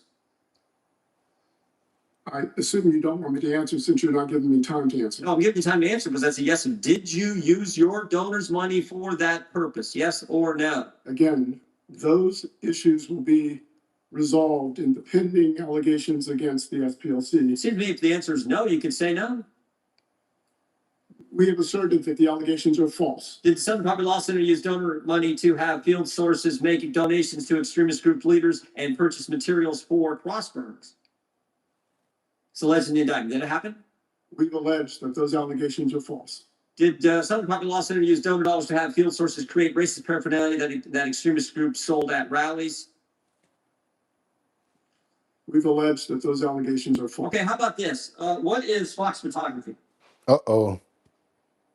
Uh-oh. Uh-oh. Mr. Chairman, what I've learned about Fox photography, I've learned from counsel in conversations with counsel. How about Northwest Technologies? And they're covered by the attorney-client privilege. These are, well, did the Southern Poverty Law Center establish shell companies to pay, to run the money through to then pay the field sources? Again, all of the allegations that you are referring to, Chairman Jordan, will be Well, how about this? responded to by our counsel in the Middle District of Alabama. Did you pay the field sources directly or did you pay them through an intermediary? Mr. Chairman Jordan? Yep. Our counsel will respond. Yeah, okay. So he's not answering nothing. He might as well just went up there and be like, I plead the fifth. I plead the fifth. I plead the fifth. He should have just ran with the fifth. Yeah, y'all, this is crazy right here. That's crazy. It's crazy. Drilling them, right? I love when they do stuff like that. I like when they do stuff like that to get the questions out. Okay, let's keep on going. What you guys got to say about that? There's a lot of proof on the other end of it, too. They got a lot of proof. If they keep us divided, then we can't go against them. I got you. I hear what you're saying, but it's not even about them dividing us. It's about the truth. The same way a lot of people like to say, "Oh, all you watch is Fox. All you watch is 11. All you watch is TBS. All you watch is this." We don't worry about that. We worry about us being smart enough because we're human beings and we're adults. We can come up with our own assumptions of what we're watching and figuring out if that's the truth or if that's not. So I get what you're saying when it comes down to that. And yeah, it keeps us divided, but I don't believe in us against them anymore. You have to define that to me, especially if you're trying to go for the race card. Because I got some people in my own race that I don't even trust. You hear me? Let's keep on moving forward and double tap that screen and get those likes up. So let's define it when we do that. Let's not leave it vast. Let's talk about it. I appreciate you. Thank you so much for your comment. Let's get on over to Georgia, Atlanta. We got a power that mimics a delivery driver before opening fire. Sad part about this is, you guys, a lot of people will probably get caught with the same situation. You're pulling up, you're in your house, somebody bing, bing, rings the doorbell. You see somebody with a package, but they're carrying the package at eye level. They're carrying the package at like eye level so that you can't really see them. Next thing you know, you open the door and they're not really there for the package. They actually, "Are you such and such?" And the next thing you know, you got hit 4 times. Be careful, you guys. What are you asking for? What's that package come from? Ask questions. Don't just look for the package anymore and come outside and reveal yourselves. You never know what people are trying to do out there, you guys. Also, something that I just noticed, people might be trying to sell perfume. I didn't even notice about that because it was pretty scary. So now they ask you to smell the perfume. And the next thing you know, whoop, you go out because it's something that takes you out, makes you feel faint, and they try to get you up out of there. Be careful about people in approaching you, trusting people in your square and in your space, you guys. Be very careful out there nowadays. This reminded me of that. Let's go. We got a situation where he mimics a delivery driver before opening fire on someone. Acted like he was delivering a package, but officers say his true intentions were far more devious. Officer Denise Dillon is live in Kennesaw tonight. Denise, this led to a man being shot several times. Yeah, it certainly did. Please tell me, the man had a box similar to this one and was holding it high enough that it concealed part of his face. Police say the homeowner who answered that door had no idea what would happen next. He was trying to look like a delivery driver. A man with a cardboard box knocked on the store here on Smith Drive in Kennesaw when the homeowner, John Rice, came to the door. He saw what appeared to be a delivery. The person asked, "Hey, is your name John?" And he said, "Yes, I'm John." And then the person shot him multiple times. Police said a gun had been concealed inside the package, and the gun was fired through the box. John was hit twice on the left side of his chest. He also took 2 bullets to his right arm. 4 times. Police say the shooter ran to his car and sped away. John staggered over to his neighbor's house, who called 911. The victim was conscious when we responded and was able to tell us that someone came to his front door with a package. Rice told investigators the man had a mask on and he did not recognize him. Detectives started talking to neighbors and searching for cameras. They determined the shooter was driving a Toyota Corolla. Investigators were able to trace it to this guy. He's no delivery man. He's 33-year-old Jacob Kevinson from Marietta, and he's the ex-boyfriend of John's girlfriend. So he's heartbroken that you took his girlfriend, John. So he did all of that just to strike back at him. He was booked into the Cobb County Jail Friday on multiple felony charges. He's being held without bond. This is a very unique case, and it's one of those things of relationships cause people to be emotional, and that's most likely what occurred here. While Kevinson was just arrested a few days ago, the shooting actually happened last month. I had a brief conversation with John Rice. He said he's getting around the best he can. Reporting live in Kennesaw, Denise Dillon, Fox 5 News. You're lucky to be alive. You're getting hit 4 times. He was trying to take him out. He wasn't just trying to, hurt him. He got hurt, so he was trying to take him out. So scary these days. I'm 33 years old, though. No one is worth going to jail for unless it's for your kid. That's right. Do you remember the lady that dressed up as a clown and pow-powed her boyfriend's, the wife, in the face in front of their children? also in Georgia, but they caught them. Whoa. I tell everyone knocking on my door to read the sign that says no trespassing, we all armed. That's right. That was a direct hit. If you knew that when what the man name was, yeah. So scary these days. So I got a question for you guys. First of all, we want to pray for 100% healing for John.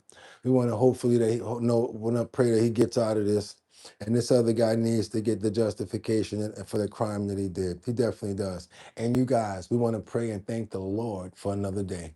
That's right, Lord, because you never know. It could have been us.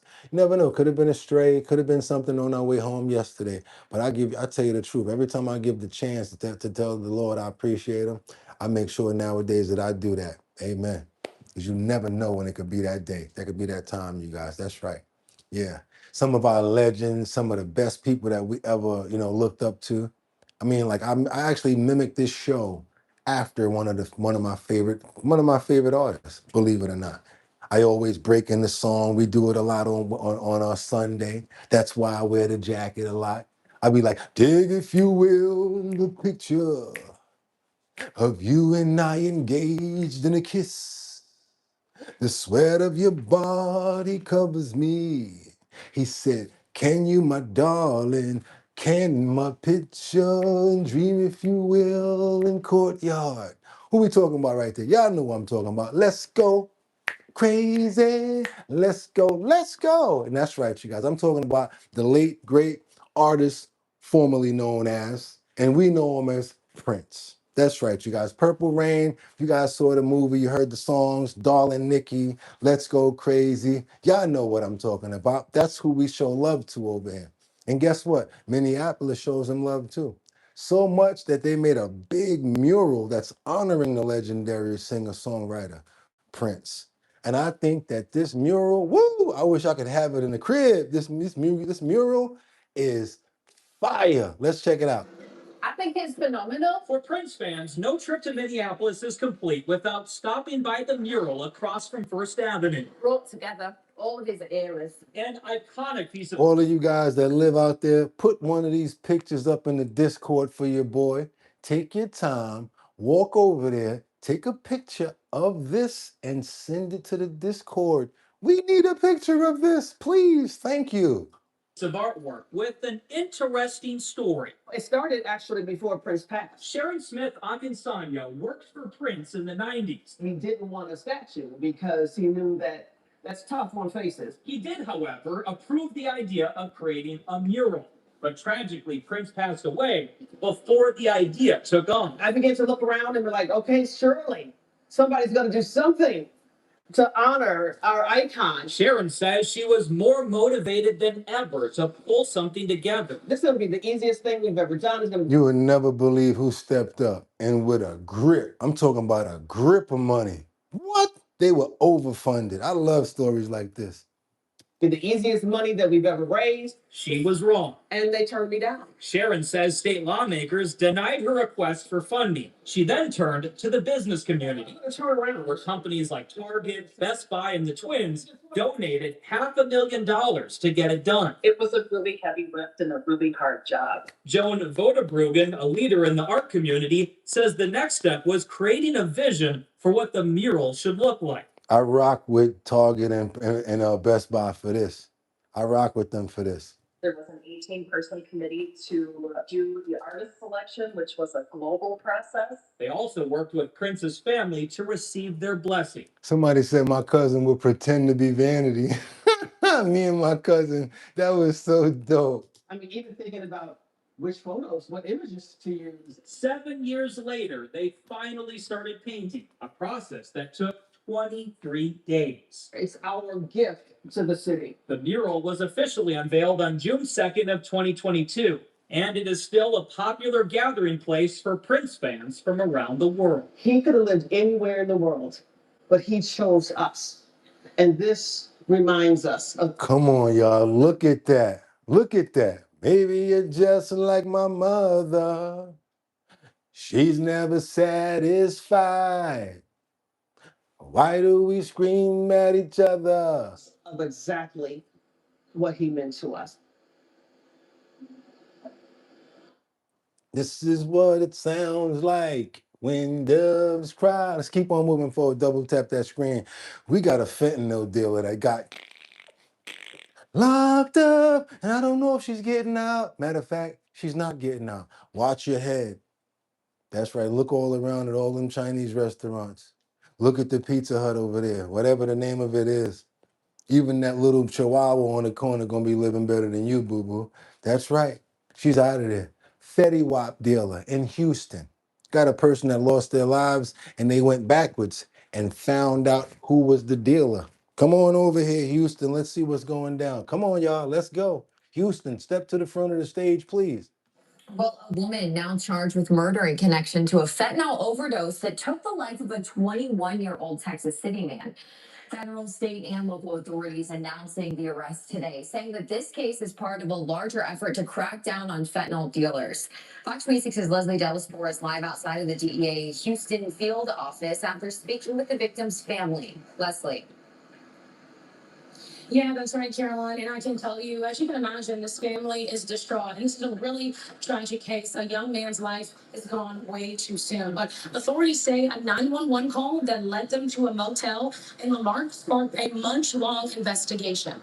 So on August 2nd, 2025, police, firefighters, and paramedics went to a Super 8 motel in Lamar, where they found Chase Boone in distress. When first responders arrived, they found the 21-year-old inside a room, and despite life-saving efforts, he died at the scene. Now, investigators later learned from the Galveston County Medical Examiner's Office that Boone died from a fentanyl overdose. Now, that discovery sparked a joint investigation involving Lamar Police, Galveston County DA, the DEA, and U.S. She pretty too. She a Fetty Wap dealer? For real? And she got charged with the cap. Oh, man. Marshals. Now, authorities say the investigation eventually led them to Brooklyn Base, who has now been charged with murder in Chase Boone's death. She was arrested May 21st and is being held on a $200,000 bond. Now, today, officials said the case is a part of the federal government's Fentanyl Free America initiative, which focuses on prevention, enforcement, and support for communities being affected by this drug. But we also heard from Boone's family, who shared that what grief has been like over the last year and how they're happy to have justice finally served. We spent Chase's 22nd birthday at the cemetery yesterday. That's how we celebrated him. And all this because somebody wanted the almighty dollar. And they gave no consideration. It never ends. There's never a good day. The Chase was just unbelievable. He was Chase. He trusted people and it cost him his life. Never see his smiling face again. Hear his laughed again. Never either had his arms wrapped around us. He hugged with all his might.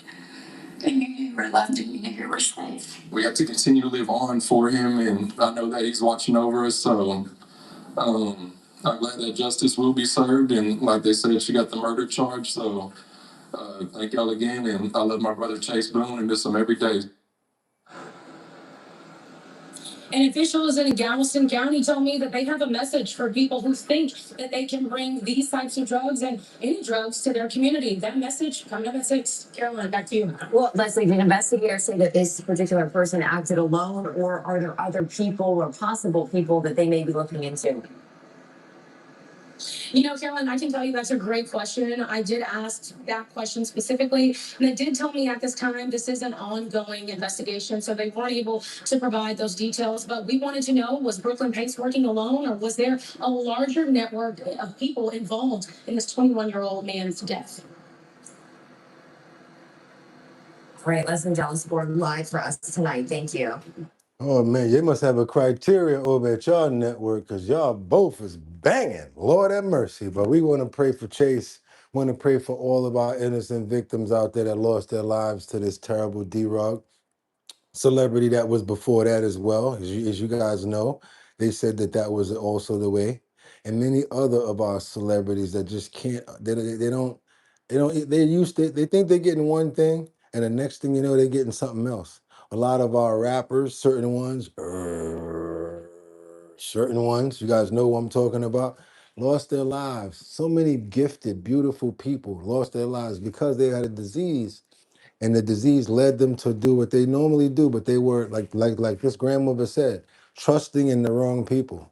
A lot of major rappers, a lot of artists, a lot of actors, a lot of family members, a lot of our family members have lost their lives to this terrible D-Rug. I want to pray for every single one of them. And if you've ever lost anyone to this tragedy and to these D-Rugs, I want to pray for you as well. Amen. Yeah, you guys, and be careful about those pre-rolls. I know you're right, to y'all. I see a couple of you guys are talking about it, but yeah, you done throw me the alley-oop, so I saw you talking about it. Be careful with the pre-rolls. You know what those are, right? Yeah, be careful with those, because they'll put a little bit of Fetty Wap in there to try to get you hooked on going to them. They used to do it at a spot that we called, back in the day, we called it a spot. They used to go get some tree from. You go over there and wonder, how come it's so good, but we always get a headache? Come to find out, whenever they cook up that Krizak, they used to douse the water and put it on that. Wonder why people were so on going to get that tree, right? Yeah, man, they do whatever they got to do to get you hooked. They don't care. It's about whoever. They don't want you going other way on the other place. They want you hooked on them. Be careful, you guys. Be careful.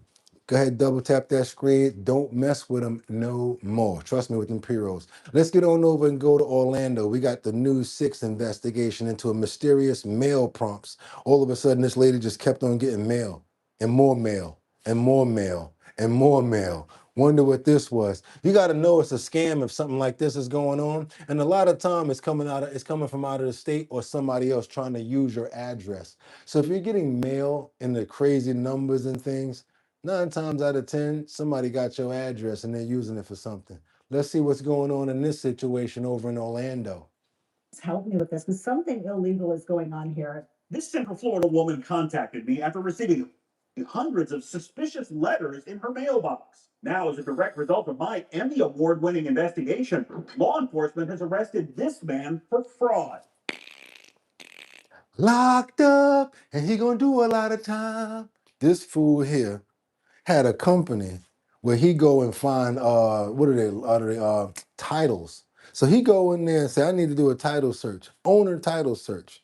He get the title, but he using this lady address. So when you get tickets or whatever from the DMV, it's just going to her house. So they finally caught up with Jethro. That's not his name, but he's got the brains of Jethro. Let's keep on going, you guys. This is what it typically looks like. Like this? Like this. Patty Malone called me 2 years ago concerned about this suspicious mail that was piling up at her home near Apopka. But it's somebody else's name with your address? Right. It all is addressed to my house with somebody else's name. At the time, Malone had received more than 600 letters. Most were toll violations and traffic tickets.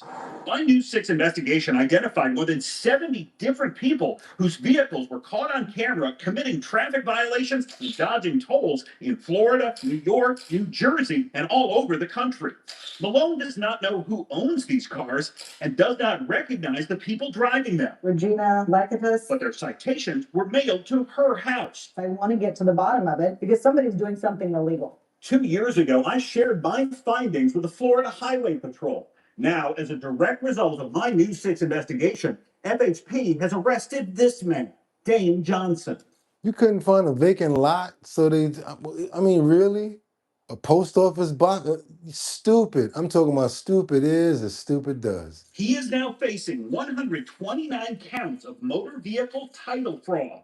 State records show Johnson owned a company called Fast and Reliable Car Titling Services. Johnson reportedly told FHP investigators that for a $25 fee, he would come down to this Orange County tag agency designated for dealers only and submit a vehicle title application on the owner's behalf.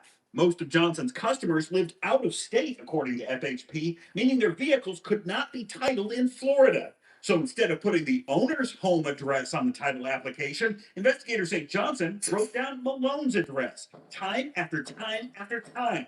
It's still unclear why these vehicle owners may have wanted a Florida title. As my investigation revealed, the owner of this van was wanted by police in Illinois, and several others had the same names as suspected criminals accused of petty theft, brand theft, forgery, and identity theft. Jesus Christ. So they question, why Malone's home here in Apopka?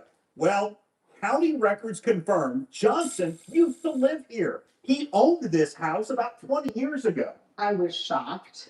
I was upset. I was angry.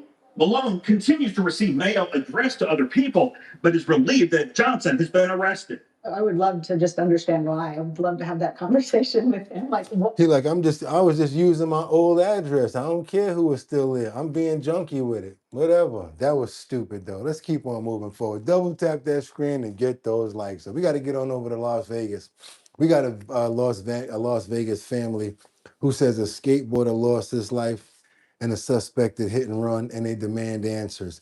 I'm a skateboarder. Yes, right. I got 7 of them in there hanging on the wall right now. I know how to skateboard. I'm not all that when it comes down to tricks and all of that. But yes, if you want to see Boogotti in the movie, it's called Betty. It's an HBO show. I show my skills up in that movie. That's right, you guys. Respect to the skateboarders. That's right. Got to be able to do different things out here. Be agile. So when my white friend Poe came over and was like, yo, I got my skateboard. You want to hang out? I'm like, what the hell are you doing with that thing? I'm a little kid. Like, what are we going to do with this? Like, I'm going to show you how to ride it. I'm like, yeah, all right. Next thing you know, we got good. Then they showed us a trick called push and pull. We used to go down the hill on Central Park West, and that used to make us go really fast. After a while, skateboarding was just another thing. Got me ready for roller skating as well as ice skating on my own. You guys, when you're young, you know you got out there and did a whole bunch of different stuff. So shout out to Poe. Hope you're still doing good, buddy. And thank you for turning me on to skateboarding. But we got a sad story right here about a skateboarder who lost his life to a hit and run in Las Vegas. And his family is really broken up about it. Deserves. He was a good person. He was someone that you can count on. Siblings searching for answers tonight after their 28-year-old brother was killed in a suspected hit and run in the Northwest Valley. Good evening and thank you for joining us. I'm Jessamine Wolk. Police say the victim was riding his skateboard near Oso Blanca and Elkhorn when a pickup truck hit him and drove off. 8 News Now reporter Aaron Ariano is live near the scene tonight where a memorial grows. Aaron, you really need to do something about that mustache too. Looking like Garfield. Jasmine, you can see the memorial over my shoulder here. The coroner's office has not yet identified the victim in this case, but the family of Ivan Aguilera say it was him who was hit and killed here. The family telling me they're heartbroken. It was like that knight in shining armor, big brother, and I could always talk to him. Carlos and Annabelle Aguilera are Ivan's siblings, describing him as someone they can always count on. He was a friend and just someone you can really trust. He was such a great person. It sucks to see that he had to go this way. He didn't deserve to go this way. They say police notified them of his death on Saturday afternoon. Officers first responding to the scene Friday afternoon, finding Aguilera dead on the side of the road. It's not clear how long he'd been there or when the suspected hit and run occurred. Regardless if he was on these streets, if you hit someone, you stop. I know accidents happen. Police later finding a Ram pickup truck nearby believed to be the one that hit Ivan. The driver nowhere to be found. They could have checked up on them. They could have got off the car and just called 911. Ivan's family says he would regularly take his skateboard out to ride around and clear his head, pointing out a nearby skate park he would visit. Yesterday we found, his skateboard that got absolutely shredded. Also nearby, Centennial Hills Hospital, where they believe the driver could have gotten him help if Ivan was still alive after the incident. Leaves us guessing, and it's not to the driver's benefit. Trying to skip out on accountability like this, it leaves everybody assuming the worst. Please speak up. Please turn yourself in. We all want closure of what really happened. And they tell me that Ivan just recently became an uncle, and he will role in the family that he was really enjoying. A GoFundMe can be found on our website, 8newsnow.com. Reporting live in the Northwest Valley, Aaron Ariano, 8 News Now. Sad situation right there for another skateboarder. I want to give a prayer for the family. You hear they're going through a real serious situation right there. Rest in peace to Ivan. So young, still ready to be out there and skateboard. You guys, please be careful about where you go skateboarding at, please. Because like I always tell you, you could be very cautious, but sometimes it's the people that's not. And who's to say that he wasn't trying to? Who's to say that the person wasn't trying to do what they did? He didn't stop. He didn't come back. So who's to say that he wasn't trying to do what he did? I'm not going to give him any love or any remorse. So I want him to be caught, and I want to find out and get to the bottom of why this man lost his life. Amen. Yeah, who's to say that he wasn't trying to? You never know. Straight up and down. We got questions. Let's double tap that screen and get those likes up. We got questions.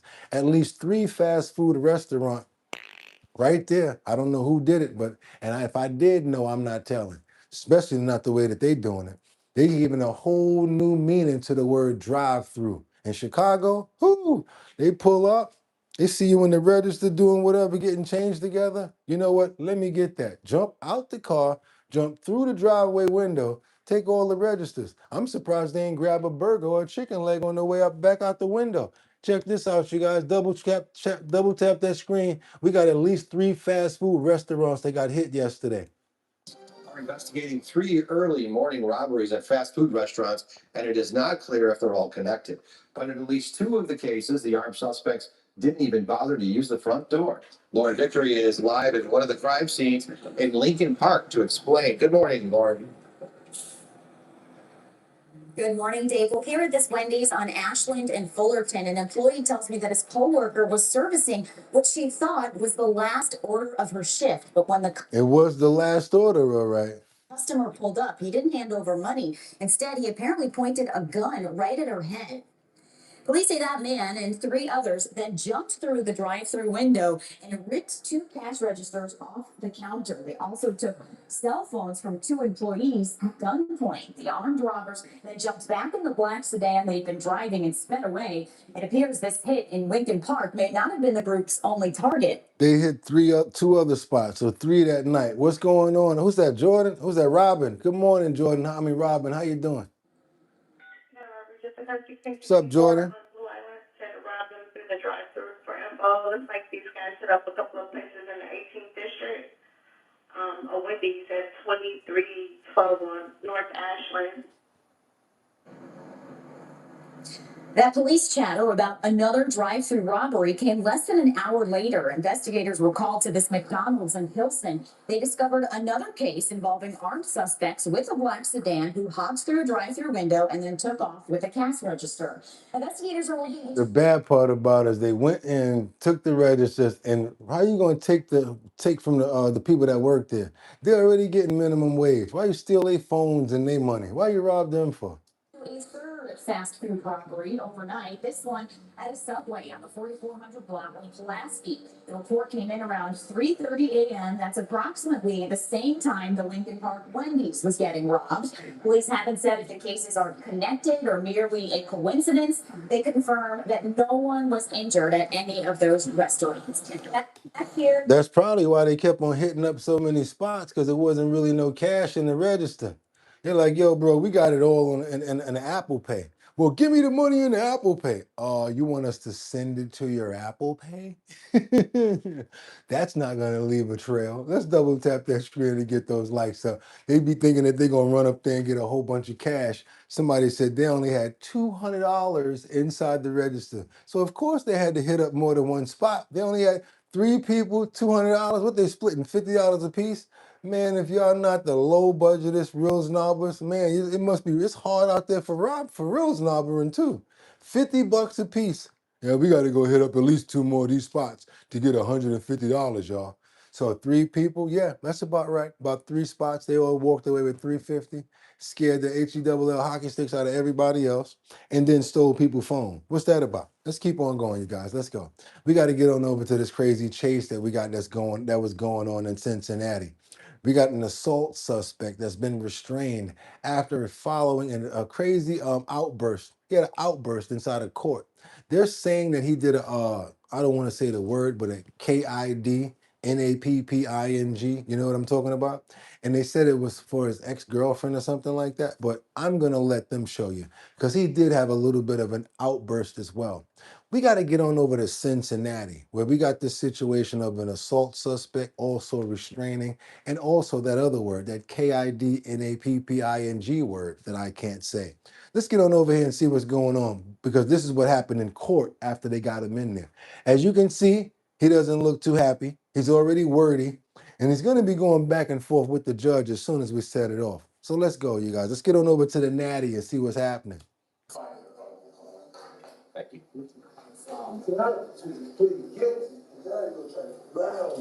You don't want to see.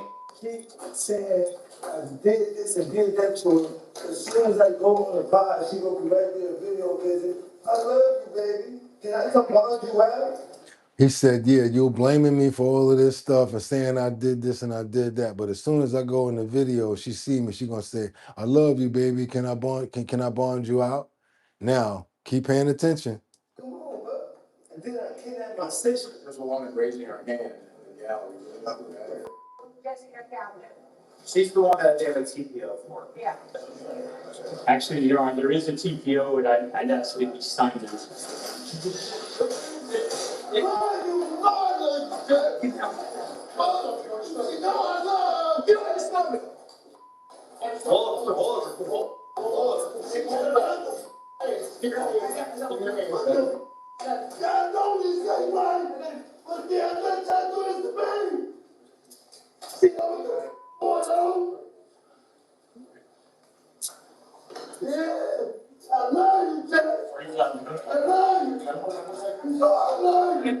He's confessing his love in front of everybody.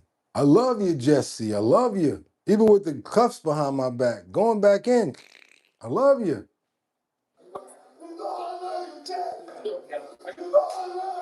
Now he's gonna go for his role as Spider-Man as he climbs the wall.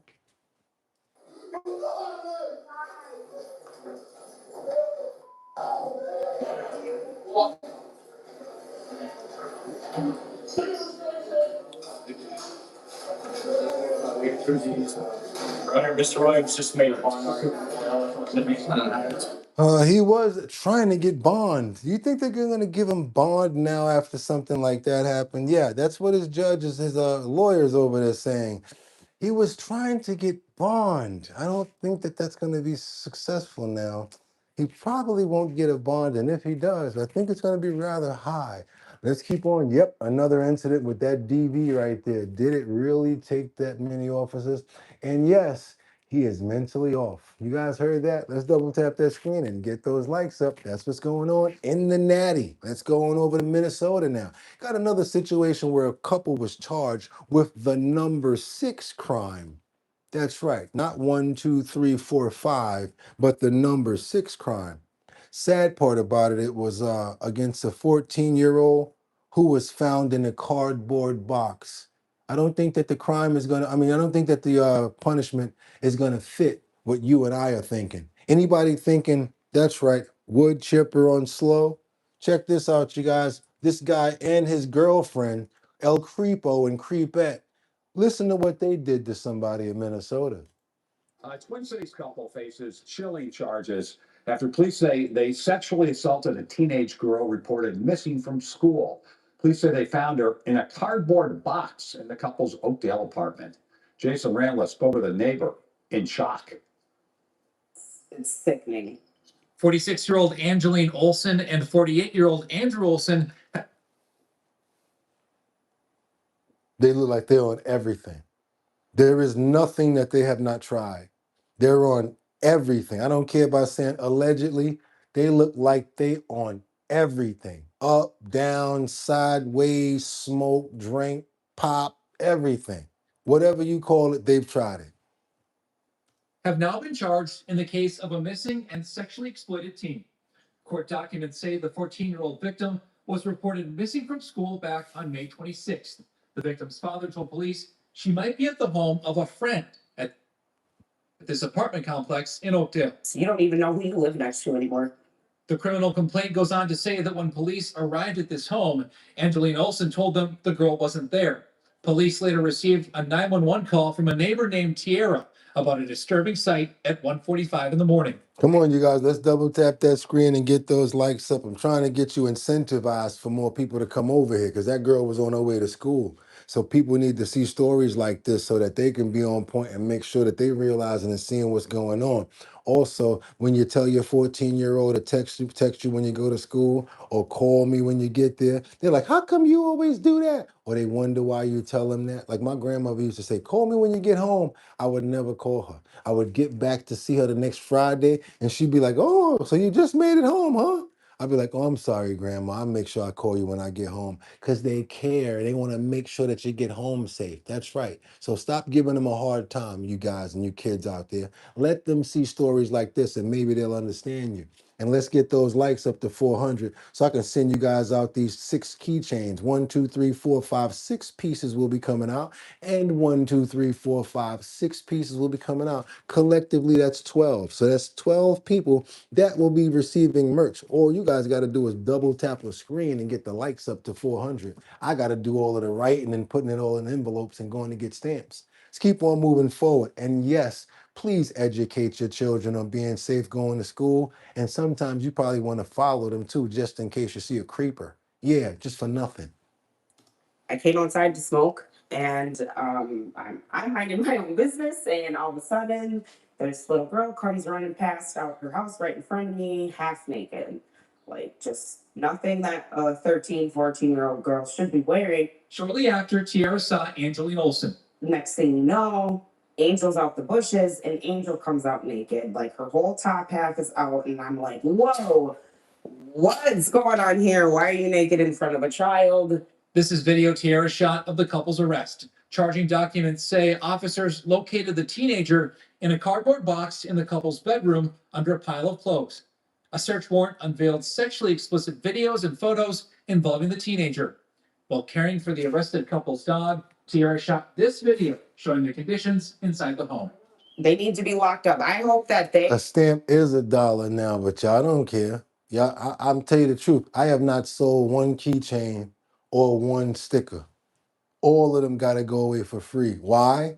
Because we got a lot of people here that's economically strained. So they only want, when it's free. I got to call people out like that sometimes because I'm always ready to give them out. But you think I've ever sold one keychain, one sticker, or one t-shirt? Only good people like Miss Swans and certain people like Kendra. We had a couple of sales when it came down to the planters. I can't front about that because I don't lie. But everything else, the easy stuff, but go to somebody else's page. $16.99. They'll buy all their keychains. Mine's $4.99. Still got them all. They are locked up for a very, very long time. I hope that that little girl is okay. I may have called the police and took her from a situation that she was in currently, but I don't know what situation I put her back in. Oh, man. Jason Rantola, WCCO News. Andrew Olson's also facing 3 counts of possessing child sexual abuse material. Both Olsons are in the Washington County Jail.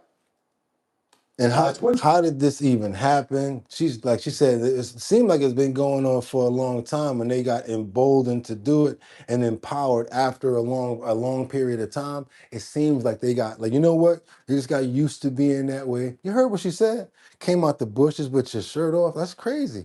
Yes, it's $1. Thank you. I love the keychain and my sticker. Definitely wood chipper material. What else? Tell me how to get one. Trash. Okay. They were selling her stuff too. Poor girl. I'm from PA and Mary Tanner. Me too. I love I love and appreciate my swag. Thank you guys. But every time I send that out, it's whatever the keychains cost me. Somewhere like, let's say about maybe like $30 or whatever for that. And then it's the envelopes. And then it's the $1 in New York where I'm at. So that's 12 times on the envelopes, right? And then we got to sit there and we do it we do it by hand. So that's what I'm saying. That'd be the sad part. I'd be like, damn. And then I got friends that be like, yo, the people on your channel must be broke or something. Like, nah, not all of them, but some people are, that just don't got it like that. Let's keep on moving forward, you guys. Let's go. We got to get on over to Miami Beach because we got a suspect that's been facing charges. And I guess you guys don't, I buy these suits myself, by the way. This ain't coming from no YouTube. You already see what they're doing to me. Let's get on over to Florida. We got to go to Miami Beach. We got a suspect that's been facing charges following a fatal pow outside the sandbar in Miami Beach. This is a follow-up story. You guys remember the other day, I showed you this guy leaving the club at night. A heavyset black dude, right? He was going through the alley, and it's common in Miami because when I was in Miami, South Beach, and certain places, you go through you go through the alleys sometimes to go to the hotel or whatever like that. But me, I never walk through alleys in the nighttime in Miami. I never do that. I was staying in a janky hotel one time, and a window was open, and let's just say I would never do that again on Collins. Long story short, check this out. Like I said, this is a follow-up story to the other day. We saw a big heavy-set black man walking up the street in the alley, and then we saw a white guy like running behind him. I said to myself, okay, it seems kind of strange. The thing was that the black guy pow the white guy, and he fell on the ground, and the black guy just took off running. My thing was this, even when it happened, why did the guy follow him? Why was he chasing him? And the police would say the same thing. Thank you so much, Scooter, for the $1.99 super chat. Love to all of you from Duval. Oh, that's Duval in the building. What's up, Duval? My thing is this. If somebody has a beef with you and it's already over and you left it alone, leave it alone. Don't keep escalating things after it's already over, especially if you guys did not come into any hand-to-hand or whatever. If it was words or whatever, speak your piece, get up out of there, go somewhere else, or don't. But as long as you guys ain't touch each other, don't let it go to the physical if it's not necessary, because things like this can happen. We got a suspect now that's facing charges following a fatal powing outside a Sandbar. The place is called Sandbar in Miami. You guys are going to remember this. Watch. Developing man behind bars facing a second-degree murder charge after a shooting on Miami Beach. This happened early Friday morning outside Sandbar Sports Bar on Collins Avenue. Local 10 Stanella Sabovic joining us now by with the latest on this. Stanella. And Louis, witnesses say this all started as a physical altercation inside of the sports bar that you see here directly behind me on Miami Beach. Those patrons were told to leave, and minutes later, gunshots ring out. Police quickly made their arrest, and we're also getting a look at the victim in this case. A small makeshift memorial sits near the spot where a man was shot and killed last week. Loved ones placing candles and flowers on the ground.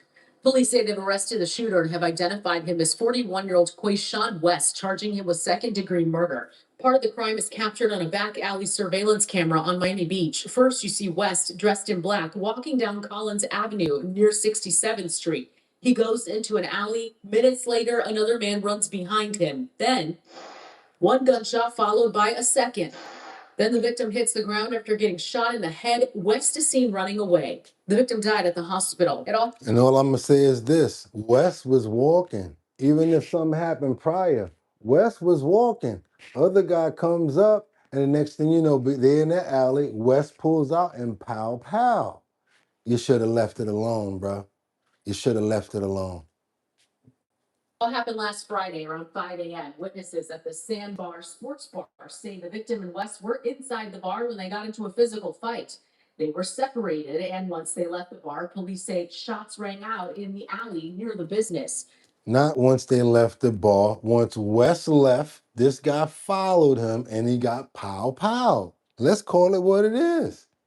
SWAT teams were then seen searching for West with guns in hand and a canine officer. It wouldn't be long before they found him and made their arrest. One man who says he's friends with West is surprised to hear about what happened. Because he's a good guy. He never bothers nobody. He's just a quiet dude. And we had a chance to go inside of the Sandbar to speak to management there. They declined to provide a comment. They would only say that this is a tragic situation. If the pow was, now he went real far with it too. He went far with it because let's say he would have just heard him or something like that, he probably would have got off for that. Because this is what you got to remember. He was leaving. When you're leaving somewhere, you're not causing no harm. Even after the fact, somebody follow you from there and they try to catch you in the alley like they're gonna do something to you. That's kind of like, I could use those two words, self-defense. Why are you out here following me when I'm going home? I'm going away from the beef. The second pow pow was unnecessary because he already hit him. So that was bad. But yeah, I just think that this is bad all the way around.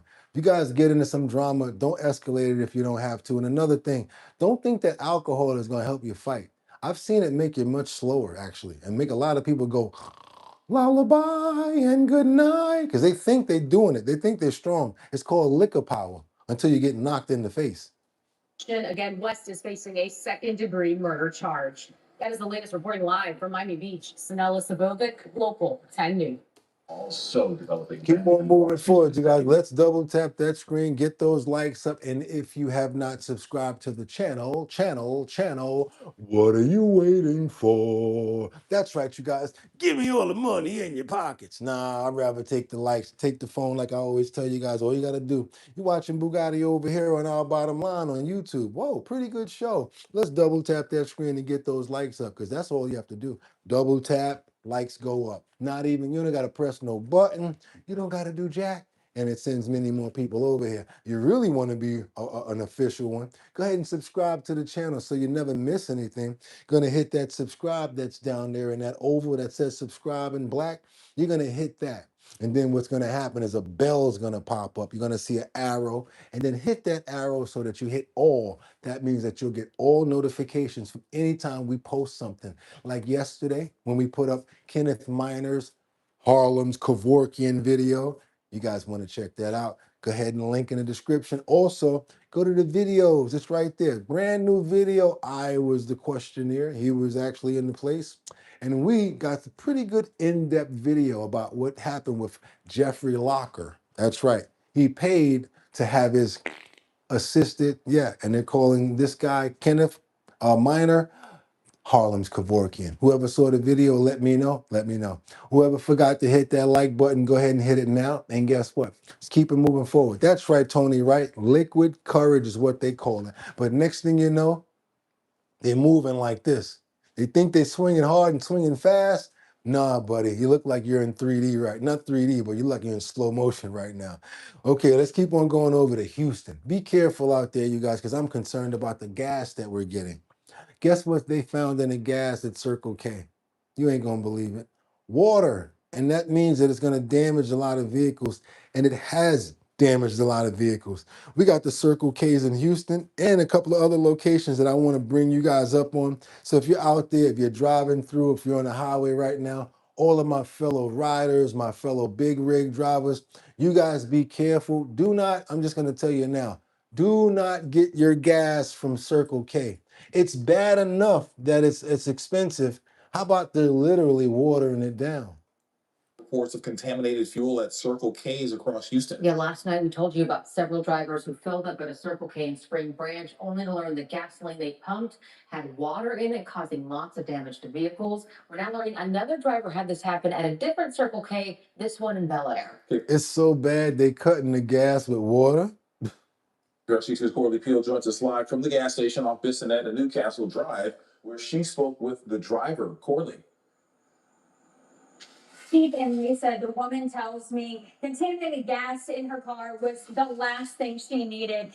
And we're actually here at the gas station, the Circle K in Bel Air, where you can see that the pumps, they're actually out of service right now. I went inside and asked the employees, they wouldn't tell me why they're out of. Yes, I remember the drink Incredible Hulk, but now it's the Thanos. And what you do is you take yourself a RTD called Big Drip, right? Big Drip, 14% alcohol, right? And then you take yourself a cap full of Hennessy and you pour it inside a drink. And you know what you call that? You ready? The Thanos. Hate to say it, the Hulk is my favorite guy too, but he did get whipped by Thanos. And when you mix this with Hennessy, it's just like whipping that Incredible Hulk. Try it. Big Drip. 2 caps on the head of that, nice and smooth. It's the Thanos, just like the glove. That's right. Let's keep on.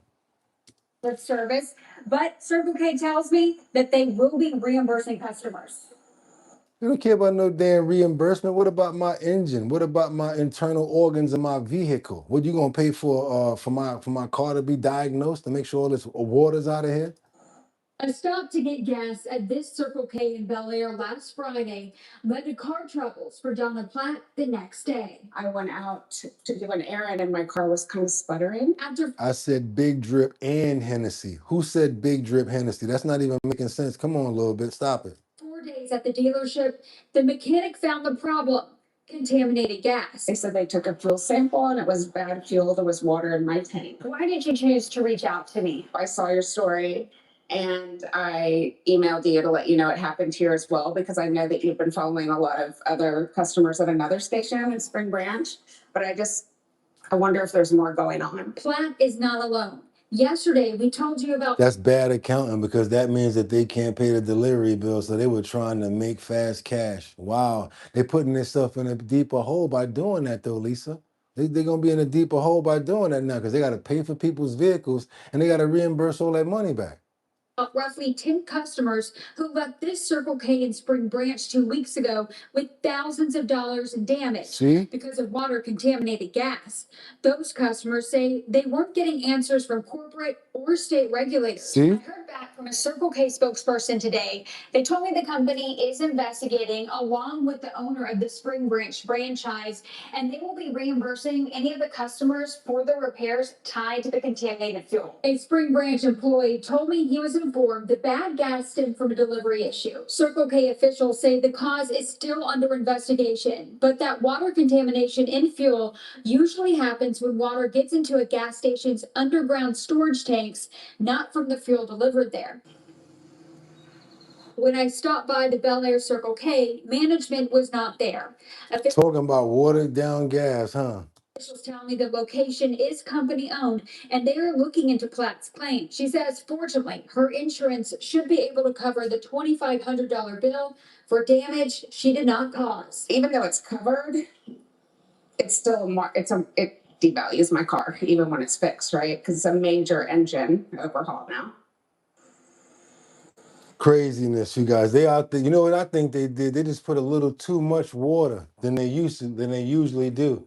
Man, you put an extra gallon in there. You shouldn't have did that. You know, we only really put 7 gallons of water in. Oh, I made a mistake. I put 8. They was cutting it anyway. This one getting nowhere. You're right. You're right. Sad, greedy people. It's not easy dealing with insurance companies. We got 15 more likes for you guys, and we're going to get those numbers up. Let's see if we can get those numbers up. What we trying to get to? We got 15 more likes. The hottest news debate show, Our Bottom Line. Good vibes, good energy, and daily. We start this at 6 o'clock in the morning, says Liberty and Justice. You guys asked me about it. You've been asking me for months. I'm like, come on, we did the toothpaste already. Y'all like, yeah, but I said, you know what? Let's just do it. Let's do it. Bam, bam, bam, bam, bam. Wild thing. That's what your breath be smelling like. Remember you? I'm just kidding. You guys hear about the new Dame Dash outburst after Jay-Z said a lot about him? And Dame Dash said a few things about your breath smelling like doo-doo and Big Red. He said Jay-Z breath smell like doo-doo and Big Red. Ain't that crazy? Well, we not a fan of either over here. We don't want to smell like anything bad over here. We like to have fresh breath. We like to clean our mouths the right way. We already talked about this yesterday about how we're going to brush our teeth and use different products to make sure that we're out here, being clean, watching out for white strips and whitening strips and things like that. But you know what, you guys? When I saw this yesterday, I said, no, this can't be true. This can't be right. Did you have any idea that they put color and food color dye inside a mouthwash? You have any other idea what's in mouthwash too? What if I told you that there was flammable things inside a mouthwash? What if I told you that was chemicals inside a mouthwash that can actually damage your teeth and your mouth? What if I told you that mouthwash only lasted for 30 seconds? Meaning this, watch this. Eat something, boom, gone. Nothing, no coverage, nothing. Jack, nothing. So all of the stuff that they're telling you, fresh breath all day, how is that even possible if you eat something or whatever? Come on, you guys. Y'all know what time it is. It's time for health and wellness section. Let's get into it, you guys. I got 8 of them. I got 8 mouthwash brands. I want to know which ones you use right off the top. Can you tell me what mouthwash you guys use? What did I used to use growing up? Didn't know. Oh, remember how strong the brown Listerine was? That was like for the adults. We would use the, what was that, Scope or Aim or something like that. I know a lot of people that used to use that the blue one. Is that Scope? Which one is it, you guys? Talk to me. Listerine. Yes, that's the first one that we used. That was the one that was really strong and it was brown. What's the other ones that they use for Scope? That's right, Scope. Nah, you bugging, Jeffrey. Talking about damn washing powder. Ain't nobody. If you rinse your mouth with some cheer, you tripping. Scope was the one. I use Scope a lot. I use Crest a lot. Listerine was too strong for me. It was too strong. What else? What else? Which ones did you guys use? I use Crest 3D White too. Cinnamon Scope. Now I won't. Remember, what was that? It used to be like cinnamon. Freshen Up. Remember that gum? Fresh. I mean that brush, that toothpaste called Freshen Up. Cepacol. Health and wellness segment. It's our bottom line. Cares about your health. That's what we do right now. Okay, what else you guys got? James could bounce. I know you probably got to go to work. Jamie can bounce, but I understand a lot of people can't stay in that long. We do a long show, but hopefully you'll check it out later, and we're gonna have it inside of the Discord. Crest and Advantage. Okay, the real breath. Okay, okay. Close up. Yeah, I remember close up. I use scope. I use that too. But guess what, you guys? Did you know that that was food coloring or not even food coloring that turns it blue? Did you know that all of the chemicals that they put inside of this stuff is really not good for us? Did you know that the alcohol actually strips the nutrients and the actual fibers and the mouth, bios that we're supposed to actually have in there that protects our teeth? There's a lot about mouthwash that you probably didn't know. So guess what? You finish brushing your teeth and you know what you want to do? You want to use mouthwash. But is it really doing anything? The optimum, is it really helping out? Nah. Let's go. We got to get into this. Most commercial mouthwashes are not engineered to heal your oral environment. They're engineered to make you feel like they did. When you put that mouthwash in your mouth and you go like this, and you feel the burn, the alcohol, and you got that little taste in there, make you feel like, oh, my mouth is fresh now, right? It's not really doing that. All it is giving you a quick blast of color, food color, alcohol, and maybe a little bit of medication or whatever they call it that they put in there. Sometimes you might get a little douse of peroxide, but really the alcohol is what creates that heat, and that synthetic mint is what you're tasting. It's not real mint, it's synthetic. So Listerine is really recognized mouthwash on the planet. And the reason why is because the formula is really strong and it makes you really feel like it's doing something. Let's get into it. Let's jump into the orals. Let's get into the mouth, you guys. Let's go. What we got going on for the health and wellness section today? We're going to be looking at 6 mouthwash brands that's slowly destroying your oral health. That's right. The teeth, your oral health, your gums. You want to pay attention. You don't want to be walking around here looking like Snagglepuff. You know what I'm saying? You want to be able to talk. So check this out. We got 6 mouthwash brands that slowly destroy your oral health and 3 that actually work. I'm not even going to play around, you guys. I'm going to get right into it. Let's go. And I'm going to tell you now, this is coming from the leathered and tested and tested and tested. That's right. You heard right. Leathered and tested and tested and tested. Once we're done, we'll come back and subscribe. Come on, y'all. Let's do it.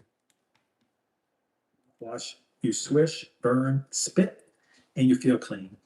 Well, here's the thing, that burning sensation is not proof the product is working. It is proof your mouth is being chemically shocked into submission. Most commercial mouthwashes are not engineered to heal your oral environment. They are engineered to make you feel like they did. Alcohol creates heat. Synthetic mint overrides your natural odor signals. And a cocktail of antiseptics wipes out your oral microbiome.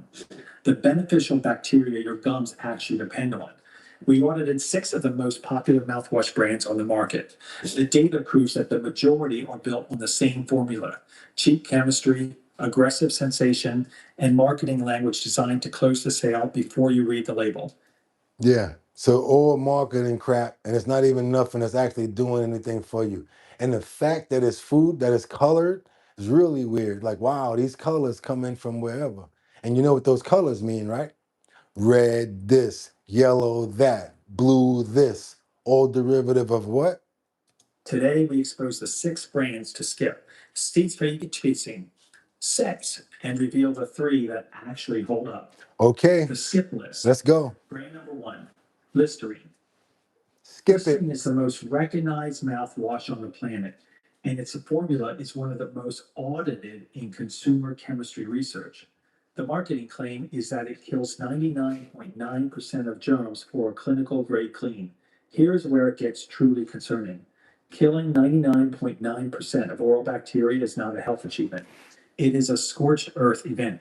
Look at that. As a child, we had fluoride rinse time during school. See that? Yeah.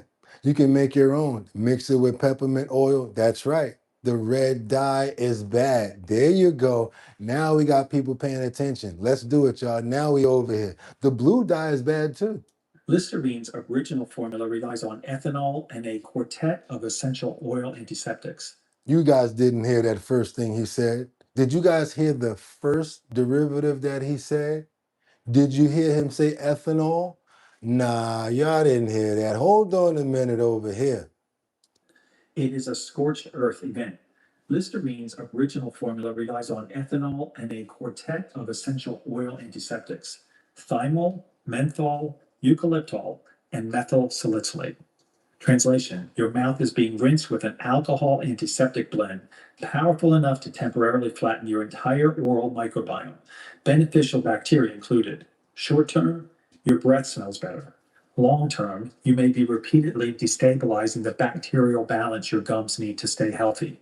Listerine burns so bad, I don't know how anybody can use that. What else somebody said? It'll get you drunk, Samuel Adams. It'll get you drunk, won't it? Cloves, peppermint, and ginger. You're right. There you go. There you go. Brand number 2, Colgate Blacks. The Plaques line markets itself around advanced plaque protection. So you think that the Colgate is helping because it's like a toothpaste brand, it's derivative of Colgate, and it's even going to be helpful around the gum line to help your plaque, right? Check this out. Which sounds clinically serious.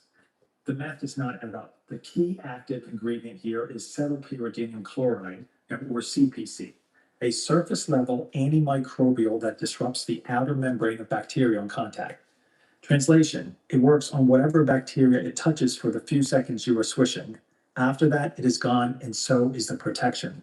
Colgate Blacks formulas also carry artificial dyes and sweeteners, ingredients with zero oral health function. Zero oral health function, dyes and sweeteners, and the protection is not even there 30 seconds after you swish with it. You are not buying protection. You are buying colored flavored water with a brief antimicrobial window dressed up in clinical language. You're buying colored flavored water. You heard that, right? Just understand this. Brand number 3, Scope and Crest rinses from Procter & Gamble. The promise here is all-day fresh breath confidence. We already got a flag up when it comes down to P&G. You know, we watch them very thoroughly. Why? Because a lot of these companies out here, allegedly, a lot of them are only out for the dough. They're only out for the bread. They're only out for the bigger picture. And that's why a lot of these foods out here, you guys got to remember, they used to market it as food. Now they market it as products. Please be careful when you read a label. Ever since they put the word spread on something, I had my head up. What the hell is spread? Isn't it supposed to be butter? Isn't it supposed to be? Why they name it spread? And why aren't Pringles potato chips? Yeah, pay attention to every little thing because especially if you're going to eat it. Let's go. But here's the thing, and the formula is not treating the source of bad breath. It is bowing the signal. These rinses rely heavily on synthetic mint compounds and, in several versions, alcohol-based flavor systems that temporarily override your oral environment's odor cues.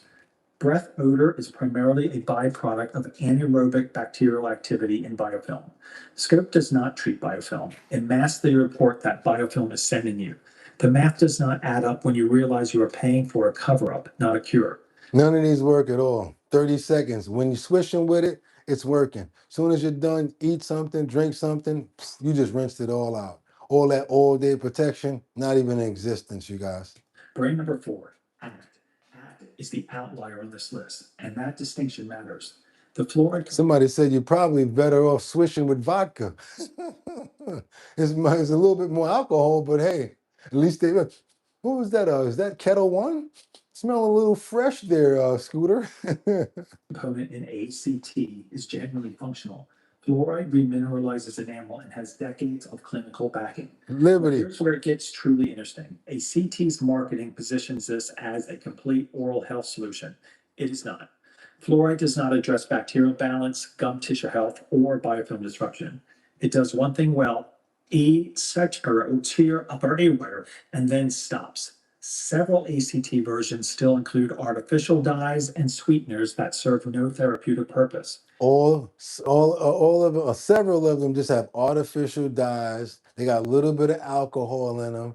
They put a little bit of something to make you feel like your mouth got numb and everything, and it's all crap. You're wasting your money. I only recommend the home remedies when it comes down to mouthwash, or the ones I'm about to show you with all natural spearmint, mints, and stuff like that. Yes. Paying for a legitimate enamel support ingredient wrapped inside a formula that is still largely cosmetic. Brand number 5, generic store brand mouthwashes. These products market themselves as equivalent to leading brands at a fraction of the price. You like to go to the 99-cent store. You like to go to Dollar General. You like to go to a lot of these places that say that the stuff is cheaper. So let's say it's Cleano or Whistle Perfect mouthwash, right? And it's from the 99-cent store. And you're like, hey, that's a big jar of Whistle Perfect down there. It's got the same exact things in it as all this other stuff, got scope and all of this or whatever like that. Bad part about it is, it's not only is it bad, just like the other guys, and derivative of every other thing with the chemicals and stuff like that, but now you're going to a cheaper version of a bad thing. How about don't even deal with it at all? Don't go in these 99-cent stores and looking at products like, because I don't do it either. Oh, look at that, it's cheaper. But then when you use it, it ain't good at all. You got to throw it all out. You buy anything from Wish, it's garbage. Like, you can't eat that, you can't smear it on nothing, you can't do nothing with it. I'm serious. It smells different. Everything smells all processed. You know what I'm talking about, right? Be careful about these 99-cent brands and these cheaper brands, because if these are bad, what do those other brands got in them? Even worse chemicals. And they're trying to knock these off. In one sense, they are right. The formulations do mirror major brands. Water-heavy base, either alcohol or CPC, depending on the version, synthetic flavor systems. Translation: you are not getting a smarter formula. You are getting the same formulation flaws at a lower price point. Cheap is not the same as better. It is just cheaper. Brand number 6, the whitening mouthwash category. This is not one brand, it is an entire category with a. So you guys think that you're using stuff to whiten in and all of this other stuff, and it's going to last all day. Nope. Same crap, and they're just trying to get you to buy it in a different bottle. Look at that nice bottle right there. What does it say? Whitening, 12 hours, 24 hours. Shared marketing trap. Whitening mouthwashes promise noticeably whiter teeth, deep cleaning, and in some cases, 12-hour freshness from a single rinse. The data proves that rinse-form peroxide, the active whitening agent in these products, spends roughly 30 seconds in contact with your enamel before being spit out. That is not enough exposure time to meaningfully alter tooth color. Translation: the whitening claim is largely theatrical. You are buying the idea of whitening, not the chemistry of it. The real list. TheraBreath. TheraBreath was. Now we at the real list of all the stuff that you guys talked about, because now instead of you making it at home, you don't necessarily have to. There's other ones called TheraBreath that's originally created by a dentist who specifically made it to treat bad breath at the source and not mask it. The formula uses oxygenated compounds that neutralize the aerobatic bacteria responsible for sulfur, and that's what makes bad breath. Wow, they went into the science on this. Let's go, you guys. We got a new good brand that we're looking into right now, and it's called TheraBreath. The real list. TheraBreath. TheraBreath was originally developed by a dentist specifically to. Angel says she's tried it. At the source, not mask it. The formula uses oxygenating compounds that neutralize the anaerobic bacterial response. Please tell us if it was good or bad. Angels, the only way that we know is if somebody real can tell us. Let's go. For sulfur-based odors. There is no alcohol, no burn, and no synthetic freshness. Okay. Bottom line, this is root cause chemistry, not cover chemistry. Okay. The cost per use is actually competitive. Their breath is slightly higher per bottle, but effective at lower volumes per rinse. So the bottle lasts longer than most consumers expect. CIS. CIS operates on a chlorine dioxide delivery system. And this is the other one, Closys, CLOSYS, and this is a good one too. A pH balanced, non-burning formula designed to reduce harmful bacteria without torching the full oral microbiome. Some of the stuff that's in your mouth is actually good. It helps fight off all sorts of disease and things like that. That's why you actually have saliva in your mouth too for different things. Keeps your gums moist and keeps things moving and flowing around. You don't want to strip all of the natural things that's in your body that's helping you. And then you don't know what all of these chemicals are going to do because we don't always spit it all out. We swallow some of it. Translation: it targets the microbial actors most associated with bad breath and gum irritation, while leaving your beneficial oral bacteria largely intact. It's the difference between a precision tool and a flamethrower.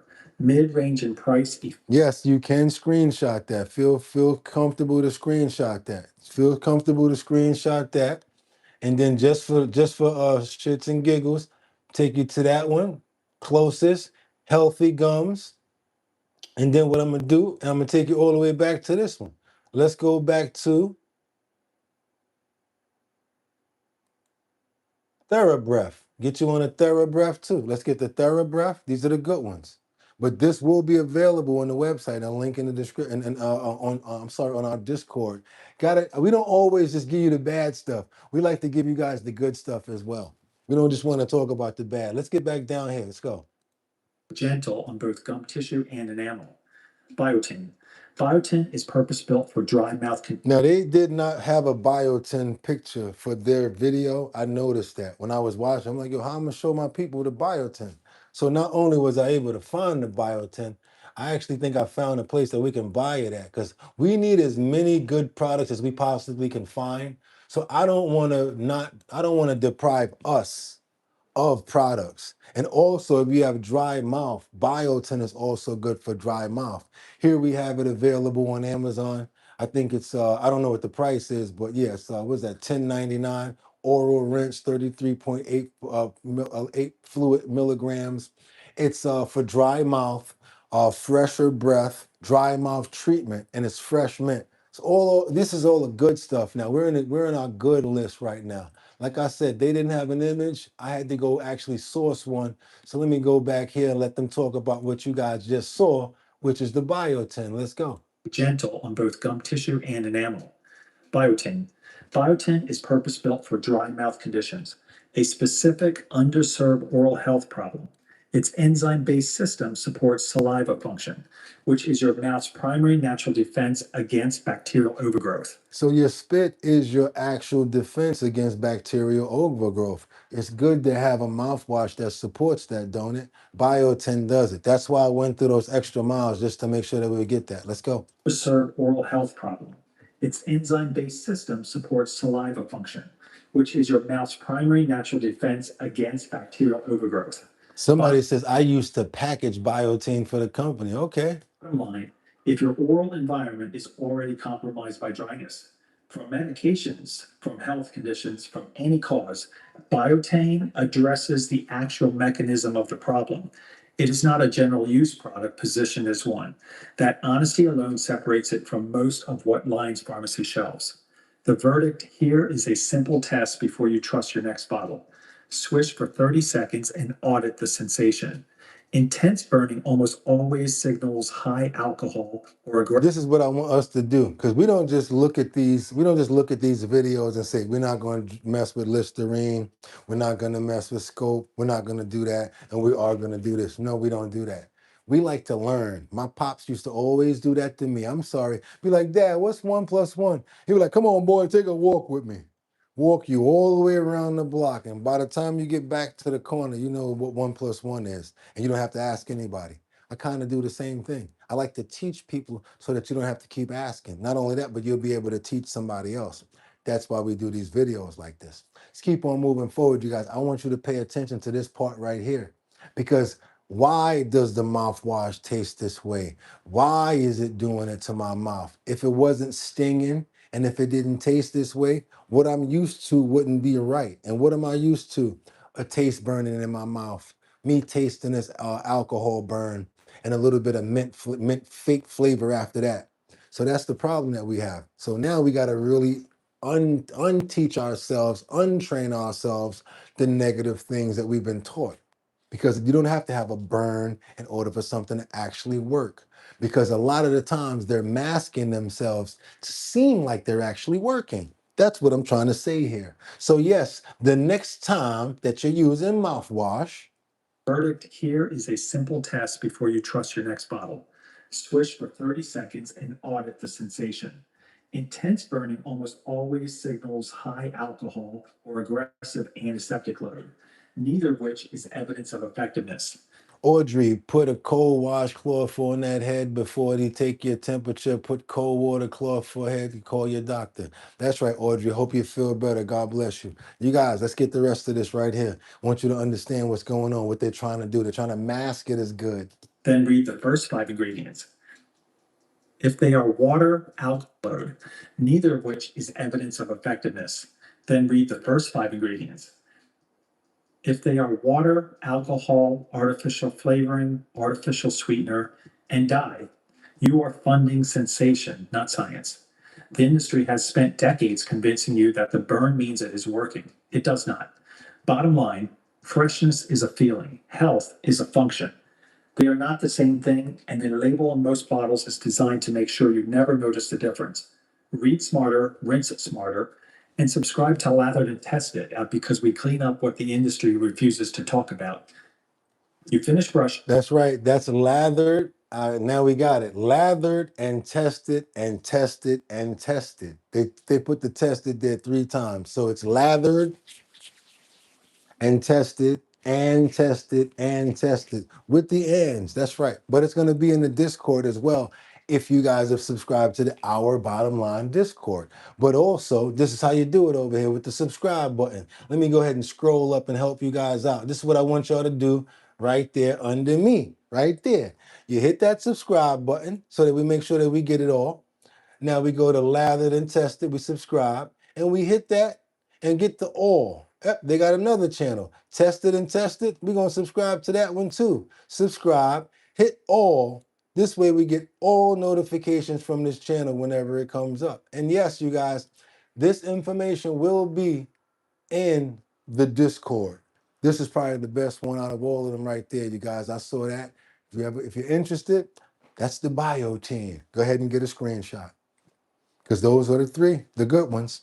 Let's keep on moving forward, you guys. We try to make sure that we take care of each other over here. We don't play around. We don't play around when it comes down to that. Clothes last for 20 years. Clothes are really good. You're right about that. Sorry, Discord isn't okay. It is everybody's friendly. It is everybody's. It's actually really easy to use. You're just overcomplicating it. Just go there and just if you can't do anything else, follow up. Text people, put up a couple of photos. A lot of our novices are getting much better at Discord. We have to stop thinking that in our heads. You see that right there? This is something exactly that we're going to stop doing right there. We learned about this yesterday. Dark skies, we love you. But what we're not going to do, we're not going to let Discord act like it's not friendly. We control it out here. We'll watch 4 or 5 videos to learn what Discord is about. Oh, that's how you work Discord. And boom, we're not going to be geniuses, but we got a lot of people here that didn't have 1 day of use on Discord. Now they're functioning, putting up photos, and we're having a good time over there. So you guys, go on and download Discord, share information, because this chat does not stop. I'm telling you now, that chat doesn't stop, especially when it comes down to Discord. Now let's keep on moving forward, you guys, because I got something for you. You know, a lot of times I've been playing dogs a lot. I play a lot of cats a lot, but there's so many other animals out here. It's like, it's not fair, Boogotti. Why don't you play any other ones? Because it's really hard to find a whole bunch of different animals, you know? So you know what I said? Let me try to do something that I normally do for myself. When I go watch videos, I could watch a whole bunch of different animals. Said, you know what? Let me see if they would like to watch something like that. So this way we're not sticking on one animal. We're not just sticking on one. Let's look at a couple of different animals on this episode right here. We got when animals think no one is watching. This is the backyard edition. And you guys, I'm about to show you some stuff that you're not even going to believe. Let me know when you had your fill. Let's go. Let's go. Hello, everyone. Now, after school, I take a dip in the pool, which is really off the wall. So I guess they said, you know what? The pool is there. Why don't we just go have a nice dip in the pool?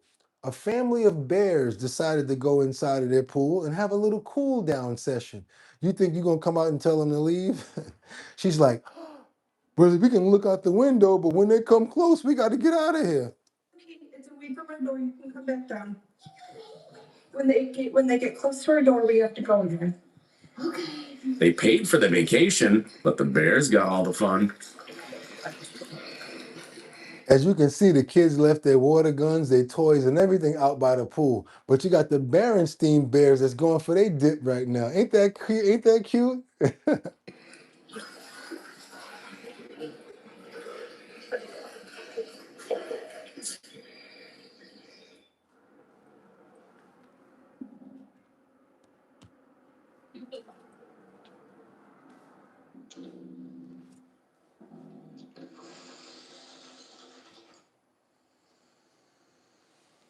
Now, this happens when you leave a little bit of that barbecue or a little bit of that barbecue dirt inside the grill, and you got bears out there like, yeah, they're going to come to that grill. They'll take the whole grill too. That ram was like, yo, what you doing? Like, you looking at me like that? Boom! And broke the whole glass. He lucky it was double paned. He would have been inside the house, right?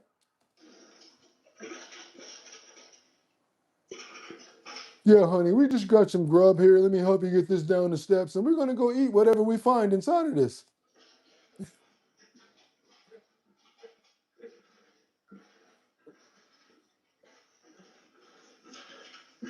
The whole grill. The whole grill. Oh, that ain't nothing. Watch this. It's getting good to him. Oh, it's getting good to him.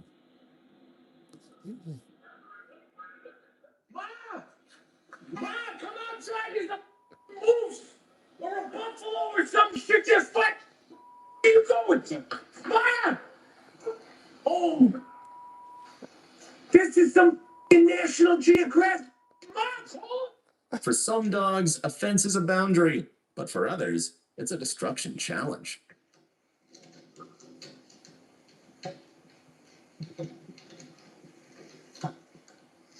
And someone is watching them do this.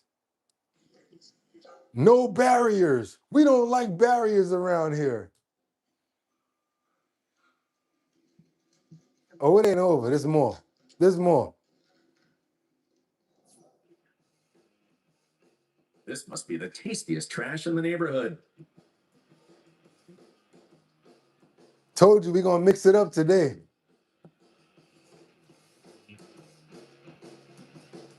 He couldn't bear him anymore. He like, look, man, I found the bag. I got this thing all around my neck looking like a fake chain, trying to bust the bag open. Now you going to come over here think you going to steal something? No, I'm not bearing that.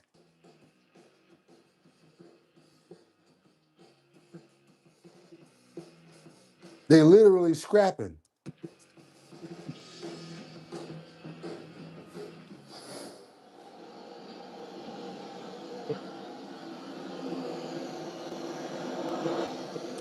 Thank you. Delivery.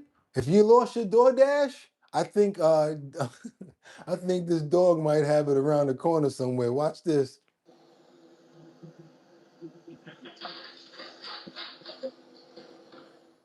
oh, the baby. It's a big baby. Hi. It's a big baby. Now watch when they realize how big this big baby is.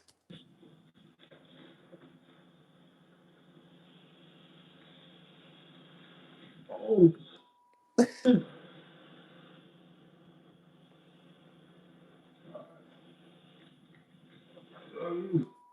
huge, honey. Look at your palm. Jesus Christ. You're like a big old. You can't follow me. What you got here?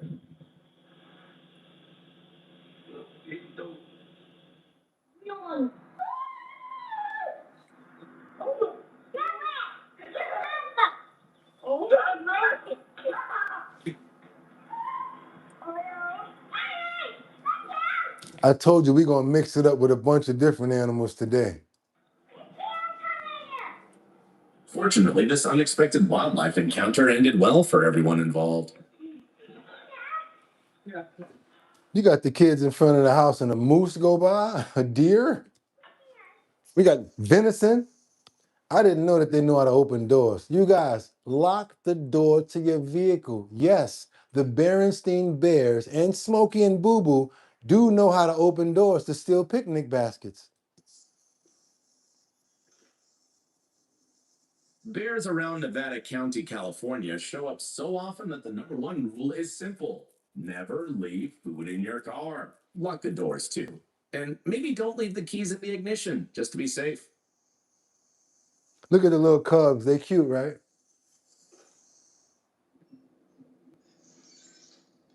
He used one of his lives on that one. He got about 8 left on that one. I like his hair. Look at his hair, y'all. Look at his hair. Now, I did not know a bird would do all of this. Open the garbage, start taking stuff out, throwing it on the floor, looking for food. Look at this.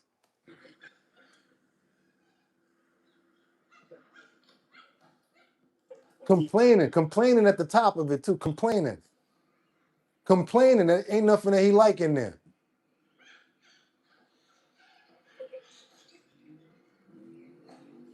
Throwing, so he mad.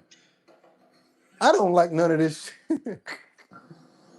It's gotta be a ball, right? He's gonna steal my ball. That's my ball.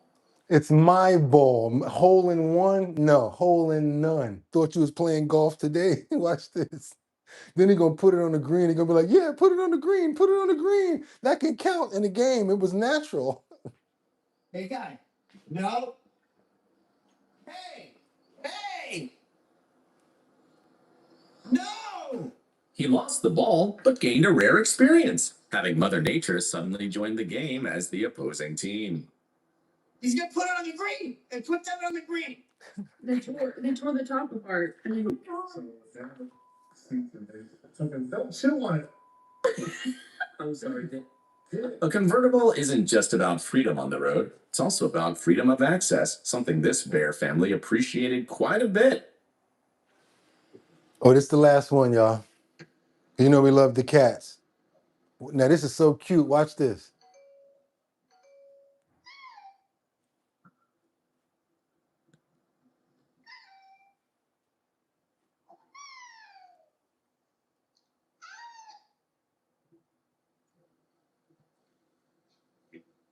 How you gonna have a cat that literally know how to ring the bell? Like, now that's a smart cat right there. That's a smart kitty right there. Make sure you teach your dog, your cat or your dog how to ring the bell. This way you can record them. And those videos are so cute, you guys. I love those videos like that. Like with the pit bull ran up and rang the bell and it was like ding bong. And he was like, roof. I love videos like that. That's right, you guys. Our Bottom Line, #1 show on YouTube. You guys want to promote, trying to get your brand out there, go ahead and send your promos over to us. All you got to do is send them over to bridgethisllc@gmail.com. They need to be in a 1080 by 1080 size frame, and we'll put them up in the post notification area. Also, you guys know what's coming up, right? Because we already set those dates up, and we just got to give you guys the dates of where we're going to be at. That's right. We're talking about the talent show, not just any talent show. It's the Show Your Talent show. It's going to be in Manhattan, Bronx, Brooklyn, Queens, and Staten Island. And if you win, boom, you can make up to $250. That's right, you guys, $250 per borough. And after we get everybody together, also one person from here, you know what? you guys will be able to compete for $1,000. That's right. After we get all Burrow winners, we're gonna have them compete for 1 grand. That's gonna be sponsored by Big Drip Hard Punch. I will be your host, Boogotti NYC, and my DJ Don Dada, formerly of Black Ink Crew, and now she's with us at Big Drip Hard Punch. And again, remember, like Miss Swanza always says, if you want to get lit, you gotta drink Big Drip, you guys. That's what I'm talking about. Grape, raspberry, lemon blend, 14% alcohol right here, you guys. This ain't no cut water. This is it. This is the big times right here. That's why I say when you mix that little cap full with that Hennessy, we call that the Thanos. The same way you guys had the Incredible Hulk back in the day. Well, guess what? We brought it up unless you didn't see the Avengers, because Thanos did beat the Incredible Hulk. That's right. So when you mix that with that Hennessy, we call it the Incredible. I mean, we call it the Thanos. So you guys want to be a part of that talent show? All you got to do is go to the website, www.drinkbigdrip.com. That's 2 G's and 2 P's. And guess what? After tomorrow, we'll be at 29 days left. That's right, you guys. We're going to keep on pushing, keep on doing what we have to do. Phenomenal shows, good information, making sure that we get you guys up to date with trending topics, current events, and much, much more. Politics, as well as the #1 health and wellness section that we premiere every single day here on Our Bottom Line. If you want to premiere something special on Our Bottom Line as far as the health and wellness section, you want to send in a clip, you think we won't play it? Ask anybody in the chat. Many people say, I was watching this Bugatti, and boom, next thing you know, we play it on the show, because if it's going to teach us and help us out, that's what we're all about. And the chat does not end right here when we leave. We go right over to Discord and we keep it going. So that's right. Even novices learn Discord, putting up photos, and all having a good time, you guys. We don't show excuses over here. We just keep on pushing forward. Right, Liberty? Tell the truth. Wasn't Discord hard to you in the beginning? Now, blip, blip, Liberty, blip, blip, Collective, blip, blip, and use it for what it's good for. You don't want to have to do all that other stuff. Use it for what you need to use it for. Liberty is the perfect example. Her son taught her, and she's still learning, but we don't make excuses. Ain't that right, Liberty? Exactly. Also, you guys, if you want to be a part of the show when it comes down to that category and send in anything, it's the same email address. It's bridgethisllc@gmail.com, like the Brooklyn Bridge. This, not that, but this, llc@gmail.com. Email us. We'll check out the video. If we like it, it'll be on the next show. Check it out. I'll watch it. If it's good, I'll go ahead and put it up, and you guys will say, hey, that's my video. I sent that to Bugatti. That's right. We're full circle around here. We don't play around with information. And guess what, you guys? It's Wednesday. Tomorrow's Thursday. One more day to the weekend. So we got about 2 more days to do this. But before we get there, we can't put the cart before the horse. We got to get those prayers in the air. A lot of craziness going on out there in the world. A lot of people going at each other. A lot of wars. A lot of different things happening. So we don't leave out of here unless we're making sure that we're praying for each other and making sure that we're covered by the grace of God in His holy name. And we thank you for being here to get today with us.